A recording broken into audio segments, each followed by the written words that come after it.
Sira screamed it like an accusation the moment the doctor walked out of the room.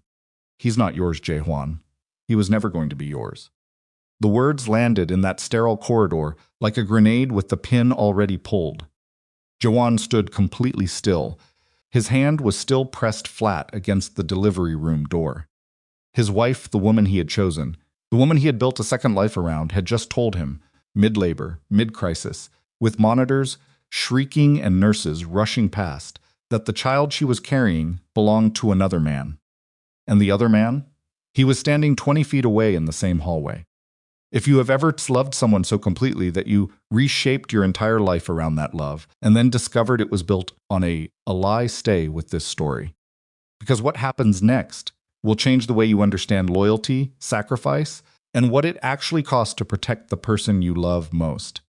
Subscribe to this channel right now and hit the like button. These stories take everything to bring to life, and your support lets us keep going. Drop your city or country in the comments below. I read every single one, and I want to know just how far this story has traveled. Now, let's go back to where it actually started. The hospital was called Haniul Crown Medical Center, and it sat in the northern edge of Chicago's medical district like it had been designed to intimidate. 12 floors of glass and polished concrete, private wings for private people, the kind of place where the waiting rooms had actual art on the walls, instead of laminated posters about hand washing. The kind of place where powerful men brought their families, because powerful men believed that money could insulate them from the worst things life had to offer. Kwon Jae-hwan had believed that for most of his adult life. He was 41 years old, Korean-American, with the kind of controlled physical presence that made people instinctively lower their voices when he entered a room. Not because he was loud, because he wasn't. Jae-hwan had learned early that quiet men with real power don't need to announce themselves. His father had taught him that. His father had taught him a great many things, most of them useful, almost none of them kind. On the surface, Jae-hwan ran Kwon Pacific Shipping, a legitimate freight and logistics company with contracts spanning 3 continents. Beneath that surface, he managed something considerably more complex, a network of operations that moved through the gaps between legal and not. The kind of enterprise that required absolute loyalty, absolute discretion, and the capacity to make decisions that couldn't be reversed. He was feared by people who understood what he actually was. Tonight he was just a man standing in a hospital corridor, waiting for his son to be born. His wife, Yoon Se-ra, had been in labor for 6 hours. She was 34, beautiful in that precise, almost architectural way, sharp cheekbones, careful speech, a woman who had spent years learning exactly how to exist inside the Kwon family's expectations. She was intelligent and composed and had entered Jae-hwan's life at the exact moment when he needs someone who wouldn't remind him of his failures. He loved her, or he had loved what she represented, a clean start, a second chance, a marriage that wasn't defined by grief. His first marriage had been defined by grief. He didn't let himself think about that tonight. He was standing near the nurse's station, checking a message on his phone, something from Do-yeon about a shipment clearance that needed his signature, when the attending physician stepped out of Se-ra's room with a clipboard and an expression that Jae-hwan had learned across years of difficult conversations meant that something uncomfortable was about to be said. Mr. The doctor started carefully. I need to discuss something with you before we proceed. When we pulled your medical history for the anesthesia consent forms, we flagged a prior fertility evaluation from... That's not relevant tonight, Jae-hwan said.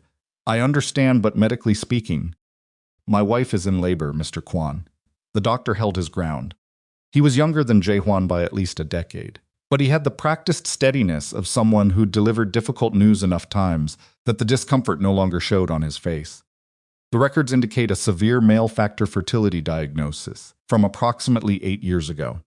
Given the timeline of this pregnancy, I'm required to... I understand what you're required to do, Jae-hwan said quietly. And I'm telling you that now is not the time. But even as he said it, something had already shifted inside his chest. 8 years ago, he remembered that evaluation. He remembered sitting in a different doctor's office in a different city, staring at numbers on a page while the world rearranged itself around him. He remembered the shame of it, a shame so specific and so sharp it had felt like a physical injury. And he remembered what happened after, what was decided, what was sacrificed. He remembered Amani. The doctor excused himself quietly and returned to the delivery room. Jae-hwan stood alone in the corridor. The fluorescent light above him hummed at a frequency that seemed designed to make human beings feel slightly unwell. Down the hall, two nurses were talking in low voices. A cart rolled past. The hospital went on being a hospital, indifferent to the fact that Jae-hwan's understanding of his own life was in the process of cracking apart. Then he saw her. She was at the end of the corridor near the nurse's station, holding a folded piece of paper and talking to the charge nurse. She wore scrubs. Her hair was pulled back. She was leaning slightly against the counter, relaxed in the way that people who know a place well are relaxed. She wasn't a visitor here. She worked here. Or had worked here. She looked like she'd come in to pick something up, not expecting to stay. Amani Whitaker was 35 years old, and she had the kind of face that didn't ask for your attention, but held it anyway, dark eyes. A directness of expression that most people found either comforting or unsettling, depending on what they were trying to hide. She was a trauma nurse with 9 years of emergencies experience, the kind of professional who had learned to stay functional in situations that broke other people down. She had also been Jae-hwan's wife. For 4 years, she had been the person he came home to, the person he argued with and laughed with and planned a future with, the person he had desperately wanted to build a family alongside. Then the fertility tests came back. Then everything fell apart. Or that was the story Jae-hwan had lived inside for years. The story where the tests revealed that Amani couldn't conceive, where his family's pressure became unbearable, where the distance between them grew until it became a canyon neither of them knew how to cross.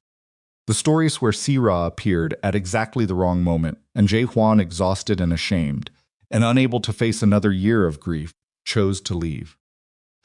That story was a lie. He knew it now, standing in this corridor with the doctor's words still vibrating in the air around him. He'd known it, perhaps, for longer than he'd admitted to himself. Amani looked up. Their eyes met across 30 feet of institutional hallway, and neither of them moved for a moment that seemed to exist outside of normal time, the particular suspended quality of encountering someone whose presence rearranges the architecture of your understanding. She didn't look angry. That was the thing that hit him first. She looked like a woman who had already done her grieving, who had already processed what he'd never had the courage to face, and who was simply, quietly, somewhere she hadn't expected to be tonight. Then an alarm went off behind the delivery room door. Not the routine kind, the kind that made nurses move faster. Jae-hwan turned. Through the partially open door he could see the monitor spikes, hear the urgency in the medical team's voices, hear Sira's cry cut off in a way that sounded wrong. A nurse burst through the door and nearly collided with him. "Sir, we need you to step back. What's happening?" "Placental abruption. She's going into emergency surgery." "Please, sir." 2 more nurses pushed past him with equipment. A doctor was already calling instructions. The corridor filled instantly with the controlled chaos of a medical team, shifting into crisis response, and Jae-hwan stood at the edge of it, unable to enter, unable to leave, watching the woman carrying the child he believed was his disappear behind a set of swinging doors. He felt a hand on his arm, not aggressive, not pulling him anywhere, just present. The way trained medical professionals make contact with people who are about to collapse from shock. He looked down, Amani's hand on his sleeve. She was already moving toward the surgical wing, already reading the situation the way years of trauma nursing had trained her to read it, not as a personal drama, but as a medical emergency, requiring specific action. Her voice was level. "She's going to be okay," Amani said. "They're good here. Let them work." Jae-hwan looked at her. "You should go," he said. "You don't have to be here." "I know," Amani said simply. She didn't leave. They ended up in the small family consultation room at the end of the wing, beige walls, 2 chairs, a box of tissues on a side table that had probably comforted several hundred people before either of them sat down. The surgical team had asked for 45 minutes. There was nothing to do but wait. Jae-hwan sat with his forearms on his knees and stared at the floor. Amani sat across from him with her hands folded in her lap. For a long time, neither of them spoke. The silence between them had texture. It wasn't comfortable, exactly, but it wasn't hostile either. It was the silence of two people who had once known each other so thoroughly that pretending to make small talk would have been insulting to both of them. "You work here now," Jae-hwan finally said. "Part-time." "I picked up a few shifts after I transferred from Northwestern." She paused. "I came in to get my schedule for next week. I wasn't expecting—" She didn't finish the sentence. "No," Jae-hwan said. "Neither was I." Another silence. "The doctor told me something tonight," Jae-hwan said. He kept his eyes on the floor. "About my old fertility records." Amani went very still. He could feel it, the quality of her stillness, even without looking at her. It was the kind of stillness that came before something significant. He'd felt it before, in rooms where a decision was being made, where someone was choosing whether to keep a secret or let it go. He said the diagnosis. Jae-hwan stopped. Started again. "He implied the diagnosis wasn't yours." Amani said nothing. "Amani." She looked at the wall beside him. Her jaw was set. Her hands, still folded in her lap, had tightened slightly. He could see the tension in her knuckles. "Was it ever yours?" he asked. The question sat between them like something that had been waiting years to be asked. She turned and looked at him directly. Her eyes were dry. She had done her crying long ago, in private, the way she did everything difficult without an audience, without asking for anyone's help. "No," she said. "It was never mine." The floor seemed to shift slightly under Jae-hwan's feet, though he was sitting down and the building was perfectly solid. "Then why?" "Because your mother asked me to." He made her say it out loud, all of it, even though part of him had already understood. He needed to hear it without gaps, without the version of events that his own grief and shame and wounded pride had constructed across 8 years of believing the wrong story. So Amani told him. She started at the beginning, the real beginning, not the version he remembered. She told him about the fertility specialist office, the morning the results came back, showing that Jae-hwan's numbers were the problem, not hers. She described sitting in that examination room, holding the report, and knowing, with absolute clarity, what this information would mean in the world of the Kwon family. She told him about his mother coming to their house 3 days later. Han Mi-kyung was 63 now, a small, precise woman who had navigated the brutal interior politics of the Kwon organization for 4 decades by being smarter than everyone who underestimated her, which was most people. She had survived Moojin's cruelties through a combination of calculated submission and private maneuvering, and she loved her son with the particular ferocity of a woman who had sacrificed too much of herself to let him be destroyed. Mi-kyung had sat across from Amani in their kitchen, in the house, that Amani and Jae-hwan had chosen together, that Amani had painted and furnished and filled with the small accumulated evidence of a life being built, and she had explained the situation clearly, without apparent emotion, as if she were discussing a business arrangement, rather than asking a young woman to destroy her own reputation. Kwon Moojin, her husband and the family patriarch, would see Jae-hwan's infertility as a fundamental failure. Not a medical reality, a failure. The Kwon bloodline and its continuation was not a preference for Moojin, it was theology. If Moojin learned that the inability to produce an heir came from his own son's body, he would remove Jae-hwan from succession, hand control of the organization's leadership to Jae-hwan's cousin Seong-jin, and humiliate Jae-hwan publicly in ways that Mi-kyung was not willing to elaborate, but that Amani understood were severe. The only protection, Mi-kyung argued, was for the diagnosis to be attributed to Amani. It would be temporary, she said. They would find a way forward. Perhaps adoption. Perhaps a medical solution Jae-hwan's doctors hadn't yet explored. The cover story would buy time to protect him. Amani had sat across from her mother-in-law in her own kitchen and absorbed this request in silence. Then she'd asked one question. "Does Jae-hwan know you're here?" Mi-kyung's answer was no. Amani had looked out the window at the small backyard, at the half-assembled raised garden bed that Jae-hwan had promised to finish before the end of the month, at the neighborhood she had chosen with him and the future she had imagined alongside him.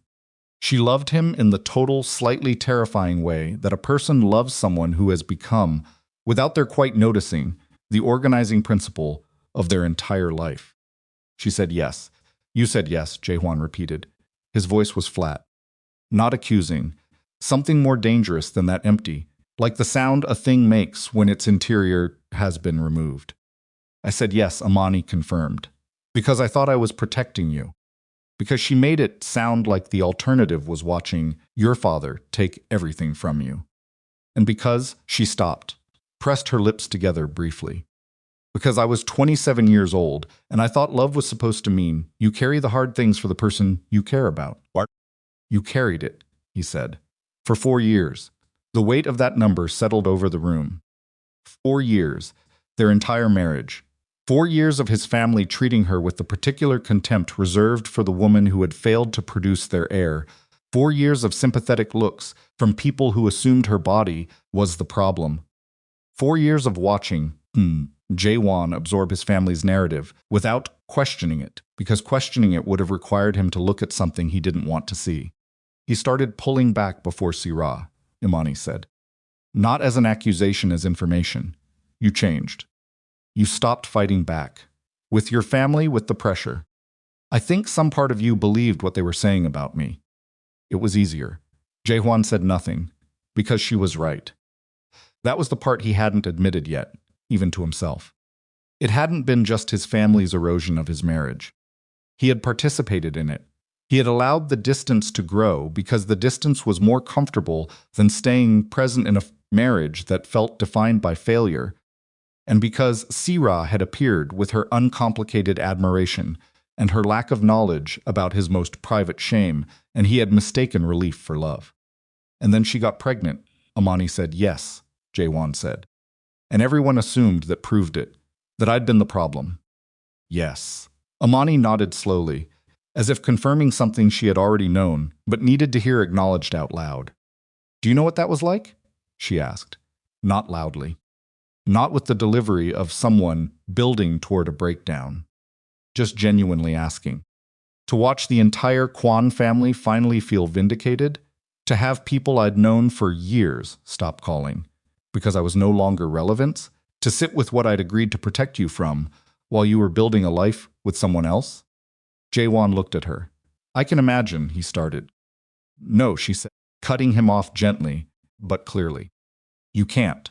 His mother arrived 40 minutes later.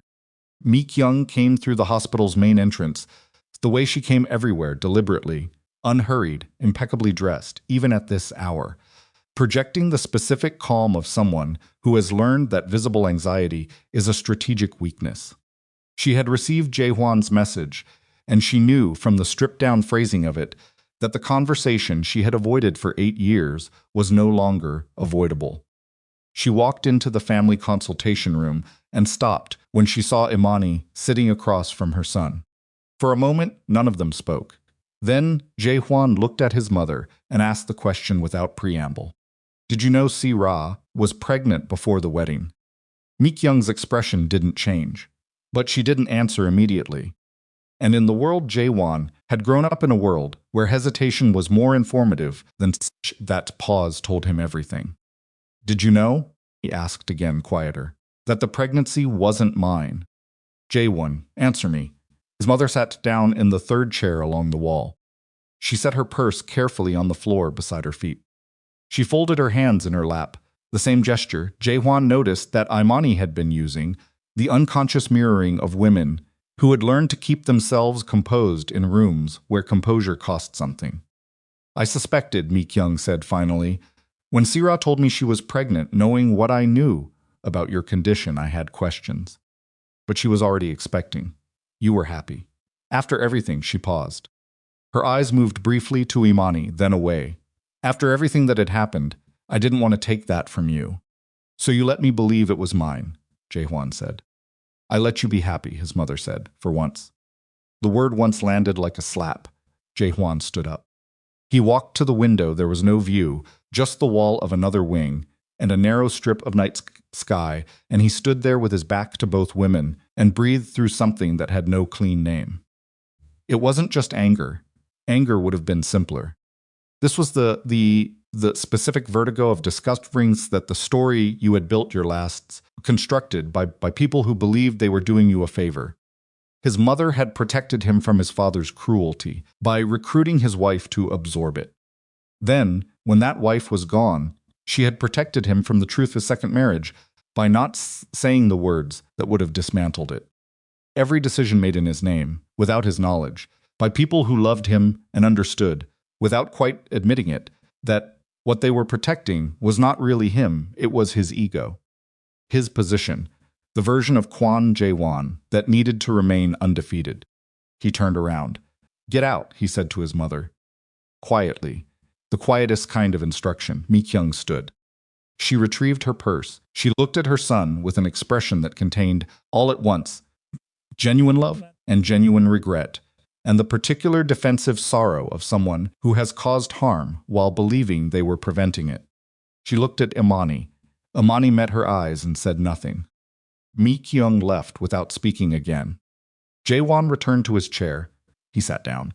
He put his face in his hands for a moment, not crying, just pressing against the reality of it, the way you press a hand against a wound to confirm it's actually there.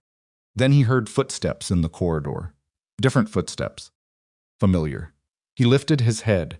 Through the small window, in the consultation room door, he saw Baek-dun approaching his lieutenant, his oldest friend, the man who had stood at his wedding to Si-ra as his best man. The man he had trusted with every significant operation in his organization for the past 12 years. Do-yun was 39, sharp-featured, with the controlled energy of someone who thought fast and covered it. He was good at his job. He was good at most things he decided to do. He had been, for as long as Jae-hwan could remember, the person Jae-hwan called first when something went wrong. Do-yun stopped outside the door. He saw Jae-hwan through the window. And Jae-hwan watched his oldest friend's face go in the space of a single second completely, utterly empty. Not surprised, not confused, not concerned about Si-ra's emergency, which was the reason Jae-hwan had texted him an hour ago. Empty. The expression of a man whose mind has instantly begun calculating consequences. Jae-won stood up slowly. He opened the door. He looked at Do-yun for a long moment without speaking, reading him the way he had learned, over 20 years, to read people who were holding something they didn't want him to find. "Come in," Jae-hwan said. Do-yun's eyes moved to Imani sitting in the room behind him. His jaw tightened almost imperceptibly. "Jae-hwan," he started. "I just heard about Si-ra. Is she—" "Come in," Jae-hwan said again. Do-yun came in. Jae-hwan closed the door. And in that small beige room, with the tissue box on the side table and the narrow strip of night sky visible through the window, and Imani Whitaker sitting quietly in the corner, like a woman who had already survived the worst version of this story, Jae-won looked at the man he had trusted more than anyone alive and asked the question that had already answered itself the moment Do-yun's face went blank. "How long?" Do-yun said nothing. "How long?" Jae-hwan said again, and this time his voice had dropped to the register that people who knew him understood as the last calm before something irreversible. Do-yun looked at the floor, and the silence that followed was not the silence of a man deciding whether to confess. It was the silence of a man deciding how much to confess, and in what order, and which parts of the truth might still be managed, and that calculation, visible even in its concealment, told Jae-hwan everything he needed to know about how long this had been happening and how deliberately it had been hidden. The medical alarm down the corridor had stopped. Somewhere in the surgical wing, the team was finishing their work on Si-ra. And in this small, ordinary room, Kwon Jae-hwan stood at the center of a ruin he hadn't seen coming, surrounded by the evidence of 3 betrayals so interlocking that pulling on any one of them brought down the rest, and understood, for perhaps the first time in his life, that the power he had spent 20 years building had not in the end protected him from the thing that actually mattered. He had protected his reputation. He had lost everything else. Do-yun finally looked up, not at Jae-won, at the wall behind him. The specific avoidance of a man who has run out of angles and knows it, but hasn't yet accepted what that means. Before the wedding, Do Yun-zen said. 3 words. Jae-won had asked how long, and that was the answer. Before the wedding. Before Jae-hwan had stood in front of 200 people and made promises hundredths to a woman who was already carrying his best friend's child. Before the honeymoon, before the nursery they had chosen together, before every morning, Jae-hwan Kwon had put his hand on Sira's growing stomach and felt something he had genuinely mistaken for happiness. Before all of it, the room felt smaller. Amani hadn't moved from her chair. She was watching the two men with the careful stillness of someone who understood that what was happening in front of her was not her scene to enter, but who was also, clearly, not surprised by the direction it was going. She had the expression of a woman who had already learned, at considerable personal cost, what it looked like when the Kwon family's carefully maintained fictions began to collapse under their own weight. Jae-won took one step toward Do-yeon. Just one. He wasn't going to touch him. He was past the impulse, or he was holding it down with both hands, which was not the same thing, but functioned similarly in the short term. "You stood at my wedding," Jae-won said. "Jae-won, you gave a toast." His voice was so flat it barely registered as speech. "You said she was going to make me a better man." Do-yeon's throat moved. "I know what I said." "Did you laugh about it, afterward? When you were with her?" "It wasn't like that." "Then tell me what it was like." Jae-hwan's jaw was tight. "Because from where I'm standing, it looks like you spent 3 years lying to my face every single day while He stopped. Pressed his back teeth together. "While I was building something I thought was real." "It ended before the pregnancy," Do-yeon said, quickly. The speed of it was tactical. Jae-won recognized, get the favorable information out fast. Shape the story before the other person's version hardens. Do-yeon had been in enough difficult rooms to know the technique. So had Jae-hwan. Whatever happened between Sera and me, it was over before she knew she was pregnant. I didn't know. Not until recently." "How recently?" Silence. "Do-yeon, how recently did you know?" 4 months ago." 4 months. The baby was not yet born, and Do-yeon had known for 4 months that the child might belong to him. And he had continued to sit across from Jae-hwan at operational meetings and share meals with him and review shipping manifests and handle the 100 small transactions of trust that defined their working relationship. And he had said nothing. Jae-won turned away from him. He walked to the window again.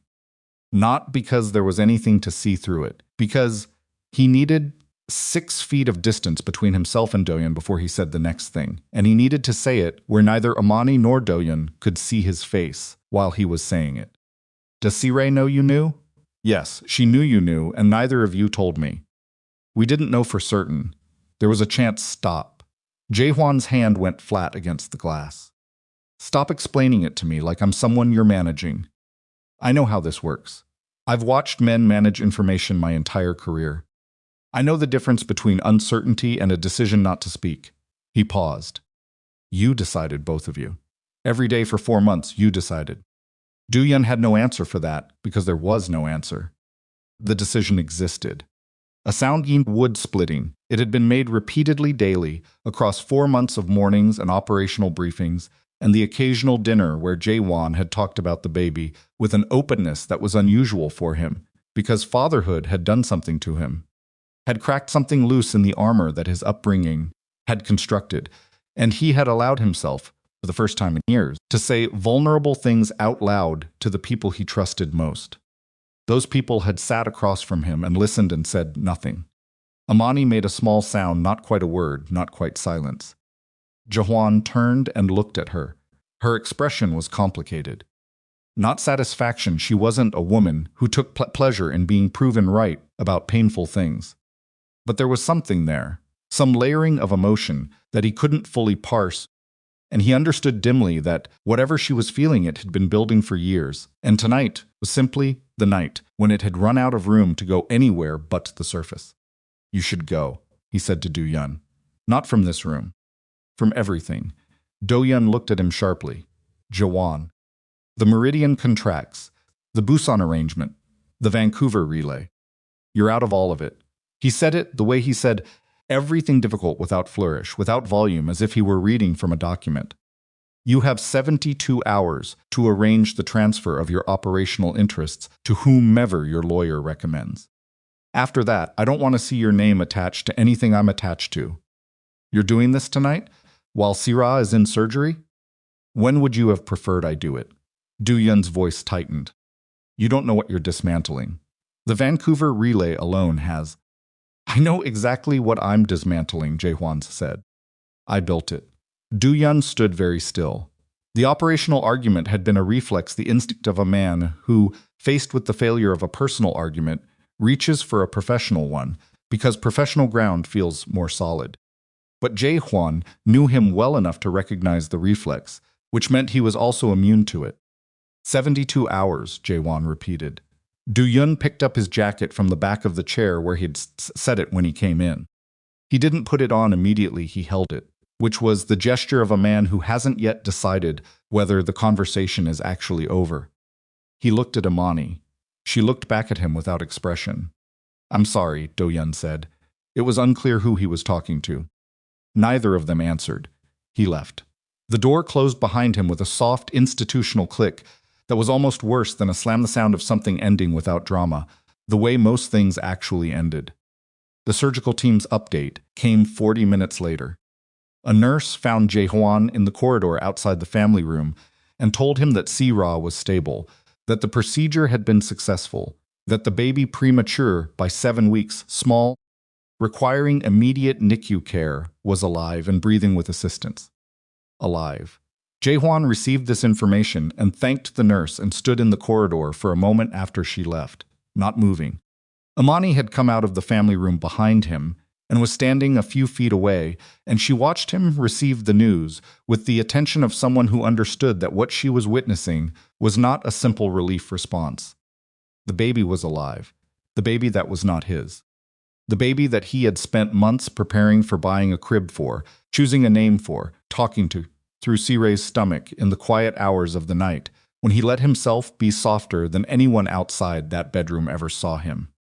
He's in the NICU, Jae-hwan said. Not to Imani specifically. Just to the air. Yes, Imani said. He stopped. Reformulated.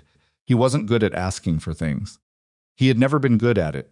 Is there a way to see him? Imani was quiet for a moment. Then she said, I know the charge nurse on that floor. Let me see what I can do, she went. Jae-hwan stood alone in the corridor, and for the first time since the evening began, he had nothing to manage. No conversation to navigate, no information to process, no decision to make in the next 60 seconds.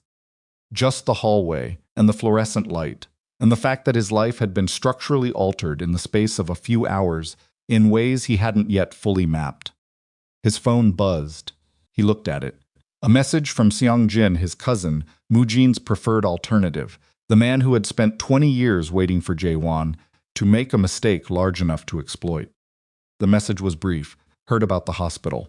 Father wants to know the situation. Jae-hwan stared at it. Moojin already knew. Of course he did.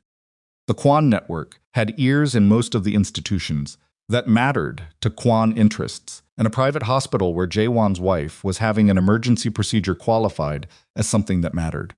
Seong-jin's message wasn't really about the situation. It was the first move in what Jae-hwan recognized as an entirely different kind of crisis. He put the phone in his pocket without responding. The NICU was on the 8th floor, behind a security door that required a staff badge and a visitor log's signature. Imani had arranged it through the charge nurse, a woman named Patricia who had the worn, capable demeanor of someone who had been handling difficult families in difficult moments for 15 years and had developed, through that experience, a precise intuition for when to ask questions and when to simply open the door. Patricia did not ask questions. She opened the door. The NICU was quieter than the rest of the hospital in the specific way of places where the stakes are very high and the patients are very small.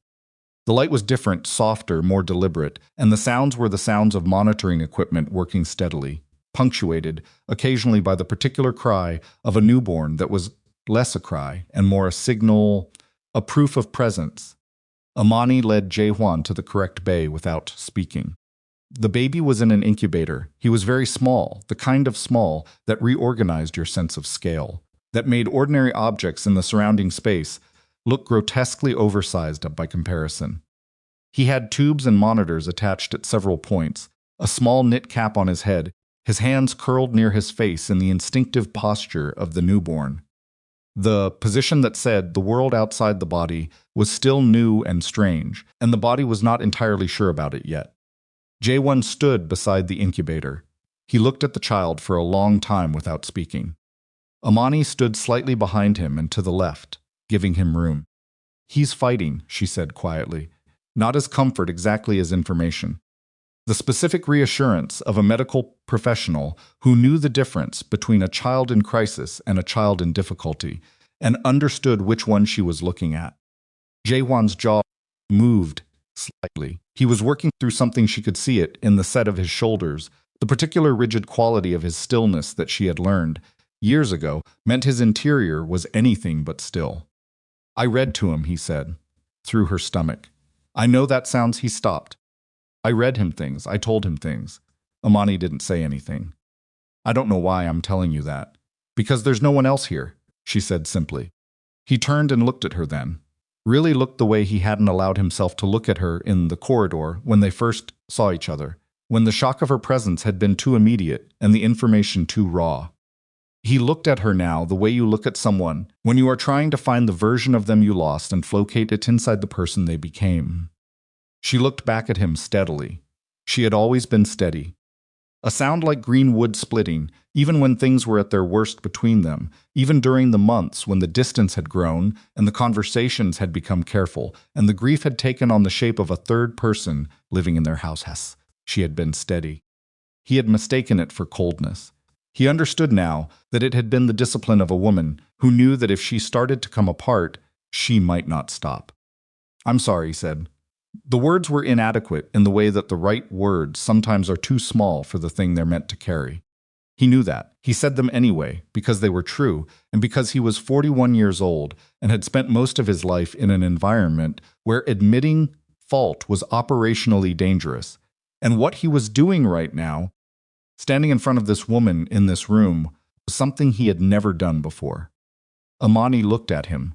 She didn't say it's okay, or thank you, or the other things people say when an apology arrives, and they aren't sure what to do with it. She said, "I know you are." And somehow that was worse. The acknowledgement without the absolution. The recognition that she believed him, and that believing him changed nothing about what had already happened. They went back downstairs, separately. Jae-won stopped at the nursing station and asked about Sira's room. She was out of recovery and had been moved to a private room on the 6th floor still. Drowsy from the anesthesia, the nurse explained, but conscious and asking questions. He took the elevator up. The room was dim when he entered. Sarah was in the bed with her head turned toward the window, which offered no real view, just the same narrow strip of night sky and the brick face of the building opposite. She looked smaller than usual. The surgery and the medication and the hours of labor had stripped something from her, the carefully maintained composure that was, he understood, now the primary architecture of her public self. She heard him come in and turned her head. They looked at each other. No preliminary conversation, no easing into it. Jae-hwan had spent the last 2 hours in rooms where the truth arrived without warning, and he was not interested in the alternative. "How are you?" he said. Not warmly, not coldly. The question of a man going through the motions of concern, because the motion still had to be gone through. "They said he's stable," Sarah said. Her voice was hoarse from the surgery. "He is." She closed her eyes briefly. When she opened them again, there was something in her expression that he hadn't seen before, not guilt exactly, and not relief. A sound like green wood splitting, but the particular exhaustion of someone who has been carrying a weight for so long that even the prospect of setting it down has become frightening, because they've forgotten what it feels like to stand upright without it. "Do-yun called me," she said. "I know, he told you." "He told me what he told me," Jae-won said. "I need to hear the rest from you." Sarah looked at the ceiling. She had the pale, drained quality of someone who had recently been anesthetized, and was still partially inside the fog of it, and some part of Jae-hwan registered that this was not the ideal moment for this conversation. But there were no ideal moments anymore. The ideal moments had passed, apparently. Sometime during the 4 months that his wife and his best friend had jointly decided not to tell him something that fundamentally changed the meaning of his own life. "It started before I met you," Sarah said. "Do-yun and I. She searched for the word. We were not serious. I want you to understand that. It wasn't. Don't tell me what it wasn't, Jaewon said quietly.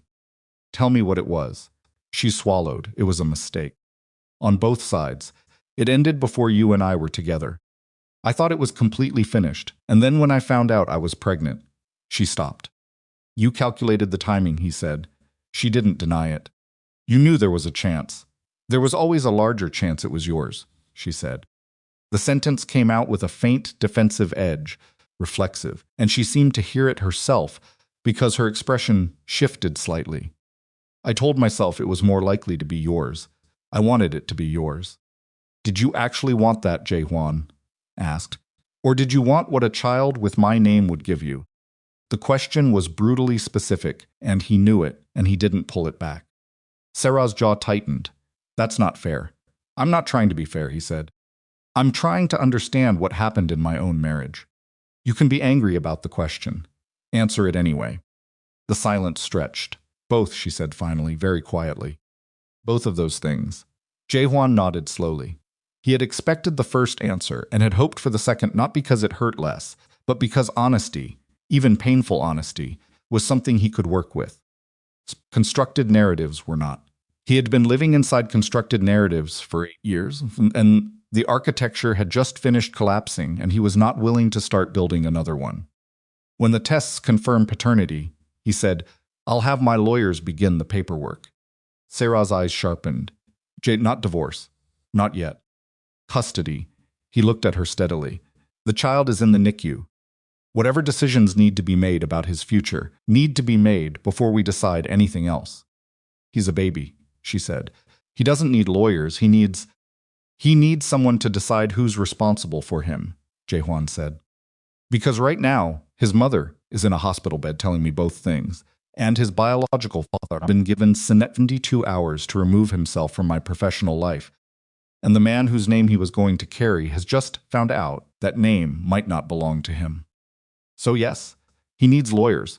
Sira looked at him for a long moment. Something moved through her expression, something complicated, layered, not simple enough to be called any single emotion. He watched it and didn't try to name it.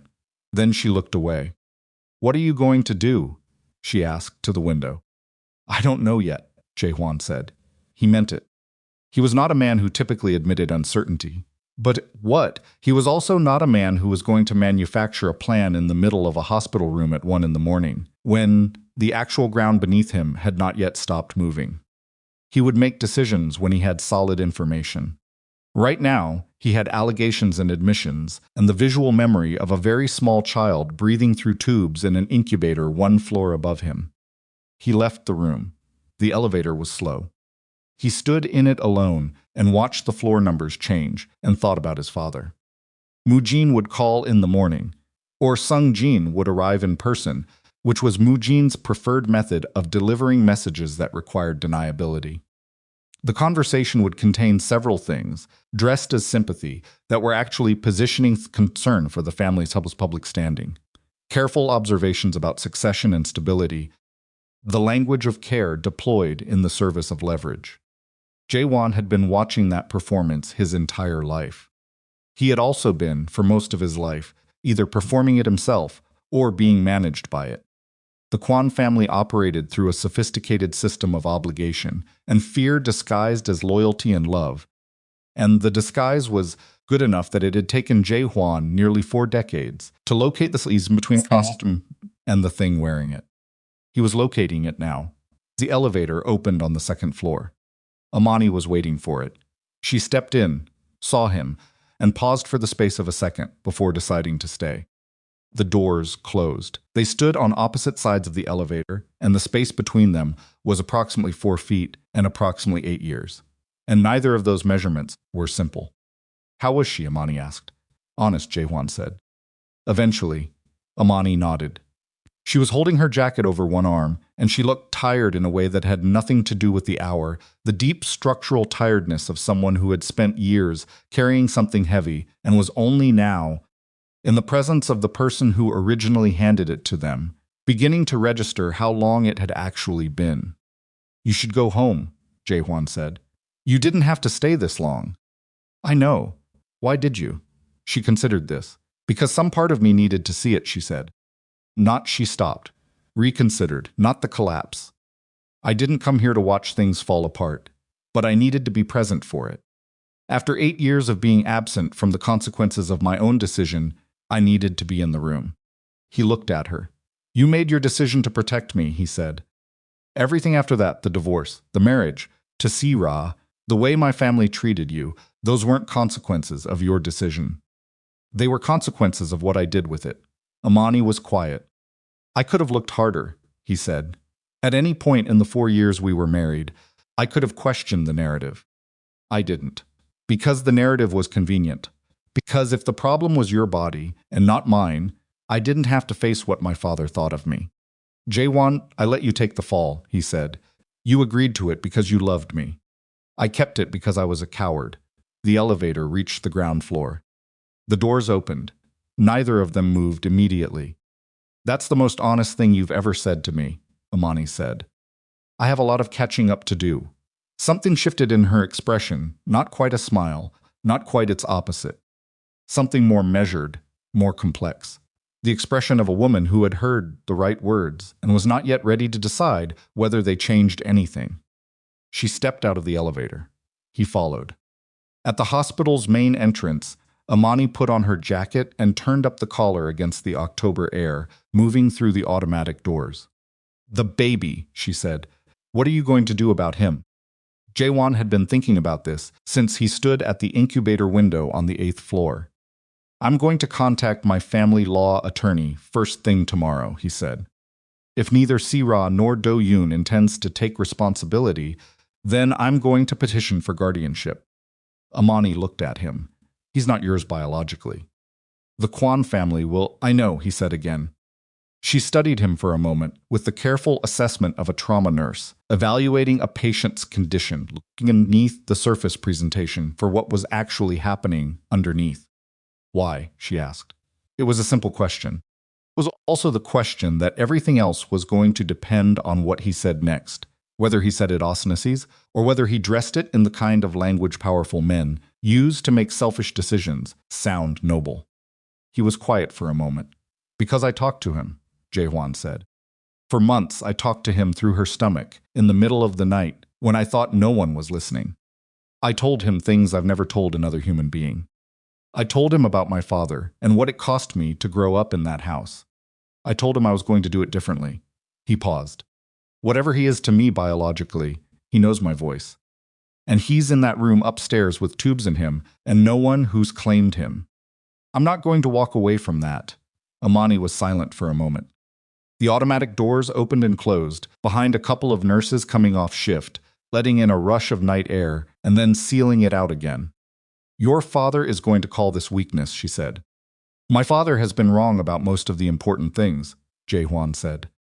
Amani looked at him for a long time. Then she turned and walked toward the parking structure without saying anything further, and Jaehwan watched her go, the figure of a woman he had failed catastrophically, who was nonetheless still. 8 years later, the person whose judgment he trusted most and understood with the specific clarity of very late nights, irreversible decisions, that what happened next was not going to resemble any plan he had previously made. His phone buzzed again. He took it out. Song Jin, father is coming to the hospital in the morning. He wants to speak with you before you make any decisions. Jaewon stared at the message. Then he typed back 3 words and sent them before he could revise them. Tell him. Fine, he put the phone away. He went back inside. He took the elevator to the 8th floor and walked back down the NICU corridor and stood at the window of the incubator bay and looked at the boy who did not carry his blood, who had been created by a betrayal he hadn't known about, who was lying under soft light with monitors, tracking his every breath, and felt something settle in his chest that was not resolution and was not peace, but was something that resembled a decision so fundamental that it had stopped feeling like a choice and started feeling like the only true thing in the building. Moo Jin was coming in the morning, and for the first time in his life, Jaehwan was going to be ready for that conversation, not because he had a strategy prepared, not because he had leverage or a counter move in place, a sound like green wood splitting, but because he finally understood what he was fighting for and had stopped being afraid of what it would cost him to fight for it. The baby's chest rose and fell, rose and fell. Jae-hwan pressed one hand flat against the incubator glass and did not move for a very long time. Mu-jin arrived at 7:43 in the morning. Not 8 o'clock, not after breakfast, not after a phone call to confirm timing. 7:43, which meant he had left the Kwan estate before sunrise, which meant he had not slept, splitting, which meant that whatever Seong-jin had told him the night before had been enough to bring the old man out of his house in the dark and put him in a car headed for the hospital with the specific urgency of someone who understood that a situation was escaping their control. Jae-won had not slept either. He had spent the night in a chair beside the NICU observation window, not inside the unit, which required a nurse escort, but in the small waiting area outside it. A narrow room with 4 chairs and a coffee machine that dispensed something that tasted approximately like coffee, if you had not had coffee in several months. He had drunk 2 cups of it.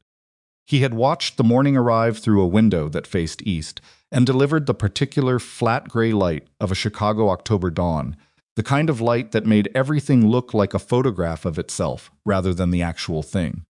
He heard the elevator open. He heard the footsteps. He knew them before he saw him. Mu-jin walked with the measured deliberateness of a man who had spent 60 years ensuring that every room he entered understood he had arrived. Not hurried, not hesitant, the footsteps of someone for whom pace itself was a statement. Kwon Mu-jin was 68 years old, compact and straight-backed, with the kind of physical presence that had very little to do with size, and everything to do with density, the impression that he occupied more space than his body technically required. He had silver hair cut close, a dark coat that was expensive without being showy, and the eyes that Jae-hwan had inherited and always hated seeing in the mirror. Because they were too readable, in the wrong direction, they showed intelligence clearly, while concealing almost everything else. Seong-jin was behind him. Seong-jin was 37, taller than both of them, with the smooth, composed expression of a man who had been waiting for this particular morning for a very long time, and had learned, through long practice, not to let that anticipation show on his face. He was almost succeeding. Mu-jin stopped in the doorway of the waiting area. He looked at Jae-won in the chair, at the coffee cup, at the overnight growth of beard and the clothes that had been slept in, partially, in a hospital waiting room. "You look terrible," Mu-jin said, in Korean. They always conducted serious conversations in Korean. It was the language of consequence in the Kwan household, the language in which real things were said. "I've had a long night," Jae-hwan said, in English. A small rebellion, but a deliberate one. Mu-jin's jaw tightened almost imperceptibly. He entered the room and sat down across from his son without being invited, the way he sat in every room, as if the chair had been placed there in anticipation of his arrival. Song-jin remained in the doorway, which was also deliberate. Doorways were Song-jin's preferred position, close enough to participate, far enough to observe, with an exit always available. "Tell me the situation," Mu-jin said. "The baby is stable," Jae-hwan said. "Sira is recovering. Do-yun is no longer part of my operations." Mu-jin absorbed this. "Back Do-yun, yes. On what grounds?" "He doesn't need grounds," Jae-hwan said. "I own the operations." "He's removed." A pause. Mu-jin looked at the coffee machine on the wall, as if he were considering using it and deciding against it on principle. "The child," he said. "Paternity, not confirmed yet, but effectively certain. Do yes." Mu-jin was quiet for a moment. In another man, the quiet might have indicated processing or uncertainty. In Mu-jin, it indicated that he had already processed the information and was selecting from among several prepared responses. "Then the situation is manageable," he said. "Sira will divorce quietly. The child goes with her or is placed with Do-yun's people. You begin the process of—" "I'm filing for guardianship," Jae-hwan said. The sentence landed in the room like something physical. Jin's expression in the doorway shifted adjustment, quickly corrected. But Jae-hwan had been reading Jin's face since they were children, and he caught it. Not surprise. Anticipation confirmed. Mu-jin looked at his son. "Say that again," he said. "I'm going to petition for legal guardianship of the child," Jae-hwan said. "If Sira and Do-yun both decline parental responsibility, I intend to become his legal guardian and raise him." The silence that followed was the specific silence of a man who has not been refused in a very long time, recalibrating his understanding of the conversation. He is not your blood, Mujin said, each word separate. The deliberate pacing of someone who believes the other person may not have fully understood the words the first time. I know what he is. He is the product of your wife's affair with your lieutenant, Mujin said. He is a humiliation. He is evidence of a failure in your own house that you did not see coming. And you want to attach the Quan name to that. I want to raise a child who has no one else, Jae-hwan said. That is not your obligation. It's my choice. Mujin stood up. The movement was controlled. Everything Mujin did was controlled, but Jae-hwan had seen his father stand in conversations enough times to know that this particular standing up was not a neutral action. It was the physical expression of a shift in the register of the conversation, a move from discussion to declaration. You are the head of this family, Mujin said. The decisions you make are not private decisions. They affect the name, the operations, the relationships we have built across 40 years. You cannot, I understand the argument, Jae-hwan said. I've heard it my entire life. Everything I do reflects on the family. Every decision I make is the family's decision. Every cost I pay is the family's cost. He stood up as well, which put them at the same level, both of them standing in the small waiting room, with its 4 chairs and its bad coffee machine and its flat morning light. I have been making decisions on behalf of this family since I was 19 years old. I think I've earned the right to make one on behalf of myself. This is not a decision, Mujin said. This is a breakdown. You are not thinking clearly. You have been awake all night in a hospital corridor. Father, the word was quiet, not aggressive, not pleading. Just the word, said in a way that asked for a pause. Mujin stopped. I know what I'm doing, Jae-hwan said. I need you to understand that. I am not confused. I am not reacting emotionally. I have been sitting in this chair for 6 hours thinking about what I am willing to live with, and this is what I've decided. The child upstairs did not choose any of the circumstances of his birth. I am not going to add my absence to the list of things that were done to him before he was old enough to speak. Mujin looked at him for a long time. Then he turned to Seongjin. Something passed between them, a look, brief and communicative, the shorthand of 2 people who have been having a secondary conversation beneath the primary one. Songjin looked at the floor. Mujin turned back to his son. If you do this, he said, I will not protect you from the consequences inside the organization. The men who respect you respect the Quan name and what it represents. If you attach it to this, then I'll operate without the name, Jae-hwan said. Another silence, longer this time. You would walk away from everything your grandfather built, Mujin said. Everything I have spent my life maintaining.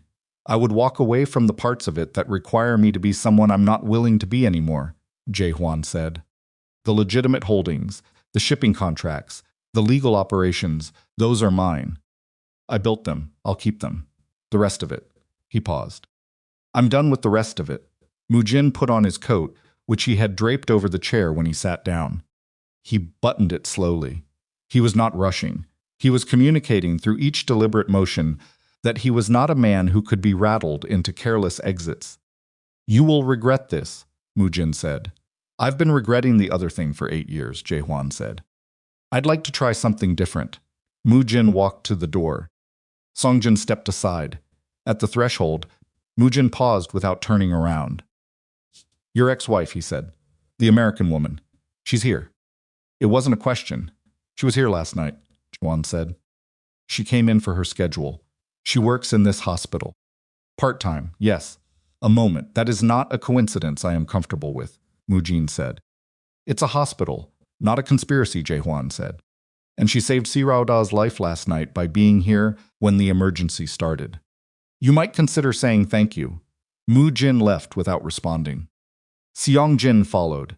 The sound of their footsteps faded down the corridor, and then the elevator opened and closed, and then the 8th floor of Hanyul Crown Medical Center was very quiet. Jae-hwan sat back down in the chair. He pressed the heels of his hands against his eyes for a moment. Then he reached for the cold remains of his second cup of bad coffee and drank it because it was there. The paternity test results came back faster than the standard timeline because Jaehwan paid for expedited processing, and the hospital's genetics lab had no reason to decline the request of a man with a significant philanthropic relationship with the institution. By 11 that morning, he had a document confirming what everyone in that hospital had already understood to be true. The baby was Do-yoon's biological son. Jaehwan read the document once, folded it, and put it in his jacket pocket. He called his family law attorney, a woman named Sandra Cho, who had been managing the legal perimeter of the Kwon family's legitimate assets for 11 years, and who had, over that time, developed the specific professional equanimity of someone who had heard most things and been surprised by very few of them. She was surprised by this. "You want a petition for guardianship of a child with confirmed negative paternity," she said carefully. "Yes, and the biological father is not interested in parental responsibility. He made that clear last night, and I expect he'll make it formally clear when his attorney contacts yours. And the mother? I'll speak with Sira this morning. My expectation is she'll cooperate with the legal process." A pause on Sandra's end. He could hear her writing something. "Jaehwan," she said, "this is not a simple process. The court is going to want to understand the basis for your claim. The fact that you were married to the mother doesn't automatically." "I know that," he said. "I've thought about it. I want to start the process anyway." "All right," Sandra said. "I'll need you in the office tomorrow. And I'll need documentation of the mother's intentions, the biological father's intentions, and—" she paused again. "This is going to be contested by your family." "My father will try," Jaehwan said. "He doesn't have standing. He has influence," Sandra said, "which in family court sometimes functions similarly." "Let him try," Jaehwan said. He ended the call. Sarah was awake when he came to her room. The fog of the anesthesia had mostly cleared, leaving behind it the pared-down quality of someone who had passed through something significant and come out the other side with less than. They'd gone in with less pretense, less composure, a sound less of the careful performance of herself that had been. He understood now the primary thing she'd offered him throughout their marriage. She was a smart woman. He had always known that. He simply hadn't known, until recently, what she was being smart about. He sat in the chair beside her bed. "Do-yun called you again," he said. "Not a question, this morning," she confirmed. "He wants to talk. About the child. About—" she stopped. "He wants to know what the plan is." "The plan," Jaehwan said, "is that I'm filing for guardianship. I'm going to need you to formally relinquish parental rights. You don't have to do it immediately, but I need to know your intention." Sira looked at the window. The same window she'd been looking at last night, the brick wall, the narrow strip of gray sky, the unchanging view of a building that had nothing to tell her. "What happens to me?" she asked, not in a calculating way. The question of someone who was genuinely trying to map terrain that had become unrecognizable. "That's a separate conversation," he said. "Divorce is going to happen. The terms are negotiable. I'm not going to make this more difficult than it needs to be. My father is not part of this conversation." Sarah turned and looked at him. "He came this morning." "I know, I was here. He came to my room," she said. Jaehwan went still. "What?" "Before he came to find you." Sarah's voice was level. Carefully so. The levelness of someone relaying something they'd had time to rehearse since it happened. "He came to my room at 7:15. She paused. "He said that if I cooperate with the family's preferred resolution, there will be financial provisions for me. He said the number was generous." Jaehwan looked at her. "He brought a number," he said. "A specific number, yes." "And what was the preferred resolution?" Sarah's jaw worked. "He wants the child placed outside the family entirely, either with Do-yun's relatives or with adoption services. He wants no public record of the child being connected to your household. The specific coldness of it, the efficiency, the morning visit to a woman still recovering from emergency surgery. Seinen. The number delivered like a business proposal settled over Jaehwan with a weight that was not surprise, but was something heavier than he'd been carrying when he walked into the room. "What did you tell him?" Jaehwan asked. "I told him I needed time to consider it." "Did you take his number?" A pause. "He left a card," Sira said. with a lawyer's contact information. Do you have it? She opened the drawer of the bedside table and removed a business card, which she held out to him. He took it. He looked at it. It was the card of an attorney Jay Juan recognized, not a family lawyer, not Sandra's firm, but a man named Park who operated in the specific gray space between legitimate legal counsel and operational damage control for the Kwan organization. A man whose professional purpose was the management of outcomes, not the navigation of rights. Jaewon put the card in his pocket beside the folded paternity test. He went to you first, Jaewon said, almost to himself. Before he came to find me, he wanted to establish a position before the conversation. Sarah looked at her hands. You were his son, she said quietly. You know how he operates. I do, Jaewon said. And I know what this means. What it meant was that his father's visit to the waiting room had not been the opening of a negotiation. It had been the closing of one that Mujin had already tried to run on a separate track. He had come to Sarah first, attempted to secure her cooperation with the organization's preferred outcome, and then come to Jaehwan where, presumably, he had expected either to find a man whose resistance could be managed or to confirm that the resistance was real enough to require heavier measures. John had confirmed the latter, which meant the heavier measures were coming. He didn't know yet what form they would take. A sound like Green Mujin operate, but he had grown up watching Mujin operate, and he understood the pattern to know the conversation in the waiting room had not been his father's final word. It had been the opening position, the gentle version, the last offer before the situation changed register. He found Amani in the hospital cafeteria at noon. Shi-won, sitting alone at a table near the window with a container of soup she was barely eating, reading something on her phone with the distracted inattention of someone whose mind was only partially where their eyes were directed. She was in scrubs again. She'd apparently picked up a shift, either because the hospital needed her or because staying was easier than going home and sitting with everything the night had deposited. He sat down across from her without asking. She looked up. My father went to Sira's room before he came to find me this morning, Jaehwan said. Amani set her phone down. He told her the rest of it, the card, the attorney's name, the number that hadn't been stated aloud, but that Sira had implied was significant.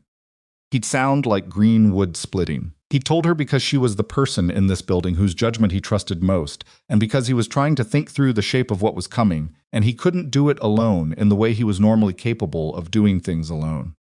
Amani listened without interrupting. When he finished, she was quiet for a moment.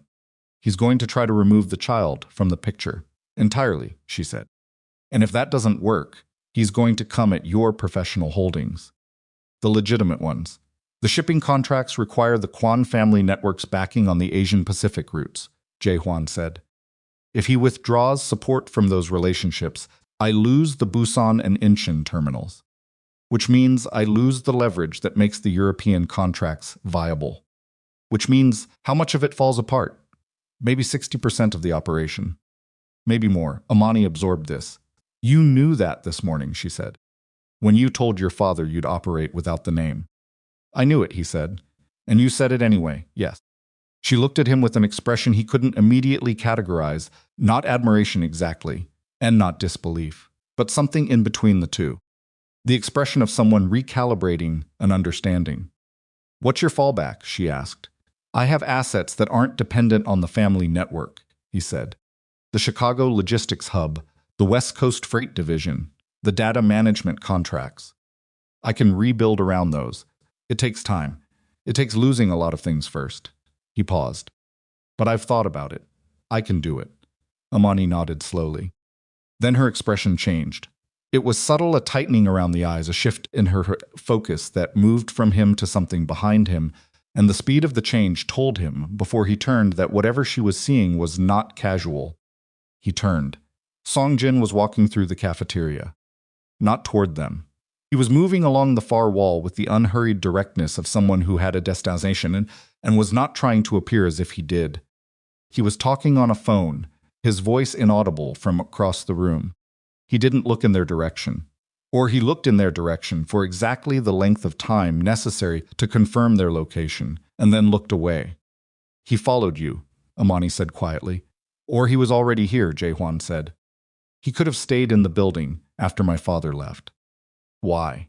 Jae-hwan watched Songjin exit through the cafeteria's side door. Because my father wants information, he said. He wants to know how serious I am. Whether my resolve changes when I've had time to think. Seong-jin is a better observer than most people give him credit for. He paused. He always has been. Amani's hand had gone flat on the table.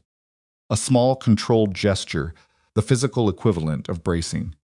Are you going to be safe? She asked. The question was direct in a way that most people wouldn't have asked it, and the directness of it, its refusal to dress the concern in softer language, was so specifically Amani that it landed in his chest with a different kind of weight. My father doesn't operate that way, he said. He operates however the situation requires, she said. You know that. I know that. You told me that the first year we were married, when I was still trying to understand what your family actually was. He did know that. He had said exactly that to her, early in their marriage, when she was still learning the topography of the world he'd brought her into.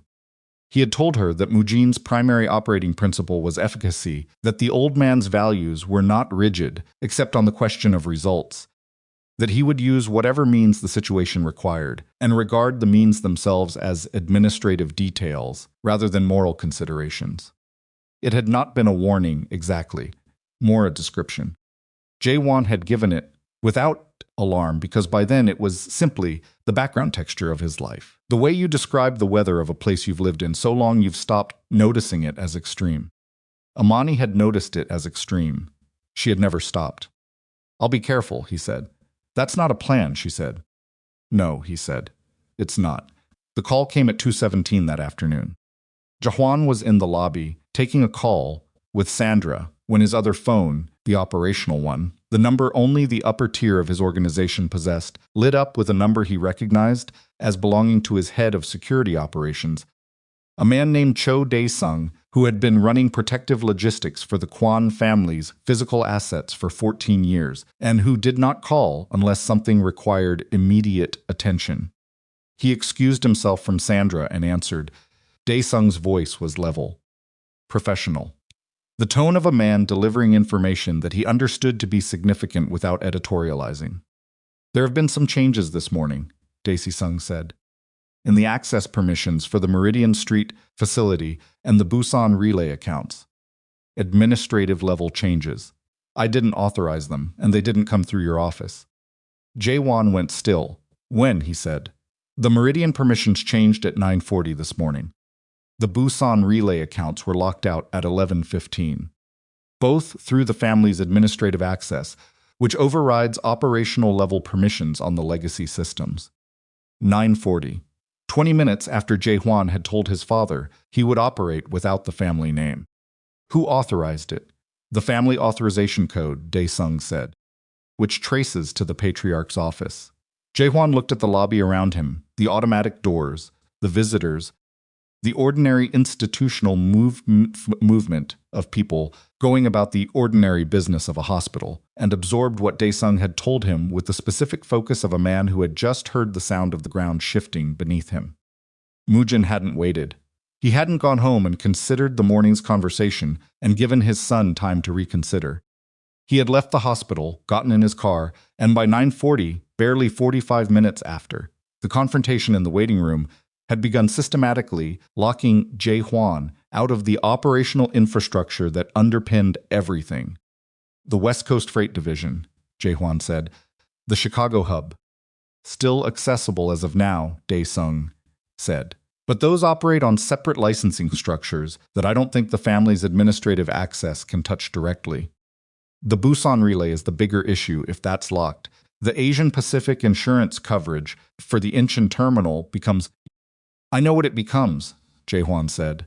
I need you to document everything that's been changed. Timestamps, access logs, everything. Send it to Sandra Cho's office. Understood, Dae-sung said. There's one other thing. A pause. The Meridian Street facility, Dae-sung continued. When I went to check the physical access this morning, one of my people reported that there were unfamiliar vehicles in the parking structure adjacent to the building. Possibly surveillance. I can't confirm that, but you're noting it. I'm noting it, Dae-sung said. Jae-hwan ended the call. He stood in the lobby for a moment. Then he called Sandra back and told her to drop the guardianship conversation and focus question. Assist immediately on the asset question, specifically on whether the family's administrative access to the operational systems constituted a breach of the agreements that had governed the division of Kwan family assets when Jae-hwan had formalized the legitimate side of his operations into a separate corporate structure 7 years ago. Sandra was quiet on the other end for exactly as long as it took her to understand what he was actually describing. He's trying to strangle the legitimate business, she said. He's trying to make the cost of my decision prohibitive, Jae-hwan said. He thinks if I lose enough financially, I'll revisit the choice. Will you? No, Jae-hwan said. Then we have work to do, Sandra said. And I need you to not make any additional public statements or decisions without talking to me first. Anything you say to family members, to Sarah, to anyone connected to the Kwan organization. I understand, he said, Jae-hwan. Her voice was firm. I mean anyone. He ended the call and looked at the ceiling of the hospital lobby for a moment. Then he did something he hadn't done all day. He went back to the 8th floor. He signed in at the NICU security door. He asked the charge nurse Patricia, still on shift or back on shift, the kind of tireless professional who seemed to exist in hospitals outside normal temporal constraints, whether he could sit with the baby for a while. Patricia looked at him, at his face, which had not been slept on or shaved, and which was carrying approximately 20 hours of information it hadn't started the previous day with. She said yes. She led him to the incubator bay and gave him a chair and showed him the correct way to open the access panel on the side of the incubator and insert his hand through the padded port so that he could touch the child without disrupting the monitoring equipment. Jae-hwan sat down. He reached through the port. He put 2 fingers very gently against the baby's palm, against the miniature curled fingers and the impossibly small knuckles and the particular warmth of a new body that has not yet learned to do anything except the essential things and felt. The fingers curl around his, reflexively, the way newborns curl around anything that touches their hand because the reflex is ancient and automatic and exists before intention or understanding or choice. The baby did not know who he was. The baby did not know anything yet, which was the only truly uncomplicated thing about this situation. Jae-hwan sat very still and felt the small fingers holding his and thought about his father, moving through the morning with the systematic efficiency of a man protecting a legacy from one of its own architects, and thought about Sandra and the access logs and Daesung's surveillance report, and thought about Amani in the cafeteria, with her uneaten soup asking him if he had a plan, and understood with a cold and perfect clarity that the next thing that happened was going to determine not just what he had, but what he was. Moojin had moved fast because he was certain that Jae-hwan's resolve was temporary, certain that a man raised in the Kwan household did not ultimately walk away from the Kwan household, that the training was too deep, the identity too intertwined, the financial exposure too severe. He had applied pressure immediately because he believed pressure, applied quickly enough, would correct the aberration before it became permanent. He had raised his son to calculate. He had not raised him to sit in a NICU at 2 in the afternoon with his finger inside an incubator, while a premature baby held on with more conviction than any of the adults in his vicinity had managed to demonstrate. Outside the window, the gray October sky had not changed. Jae-hwan looked at it briefly, then back at the child's face. Then his operational phone buzzed again. He looked at the screen with his free hand. The message was from a number he didn't immediately recognize, and the text was 4 words. "We need to talk." He almost dismissed it.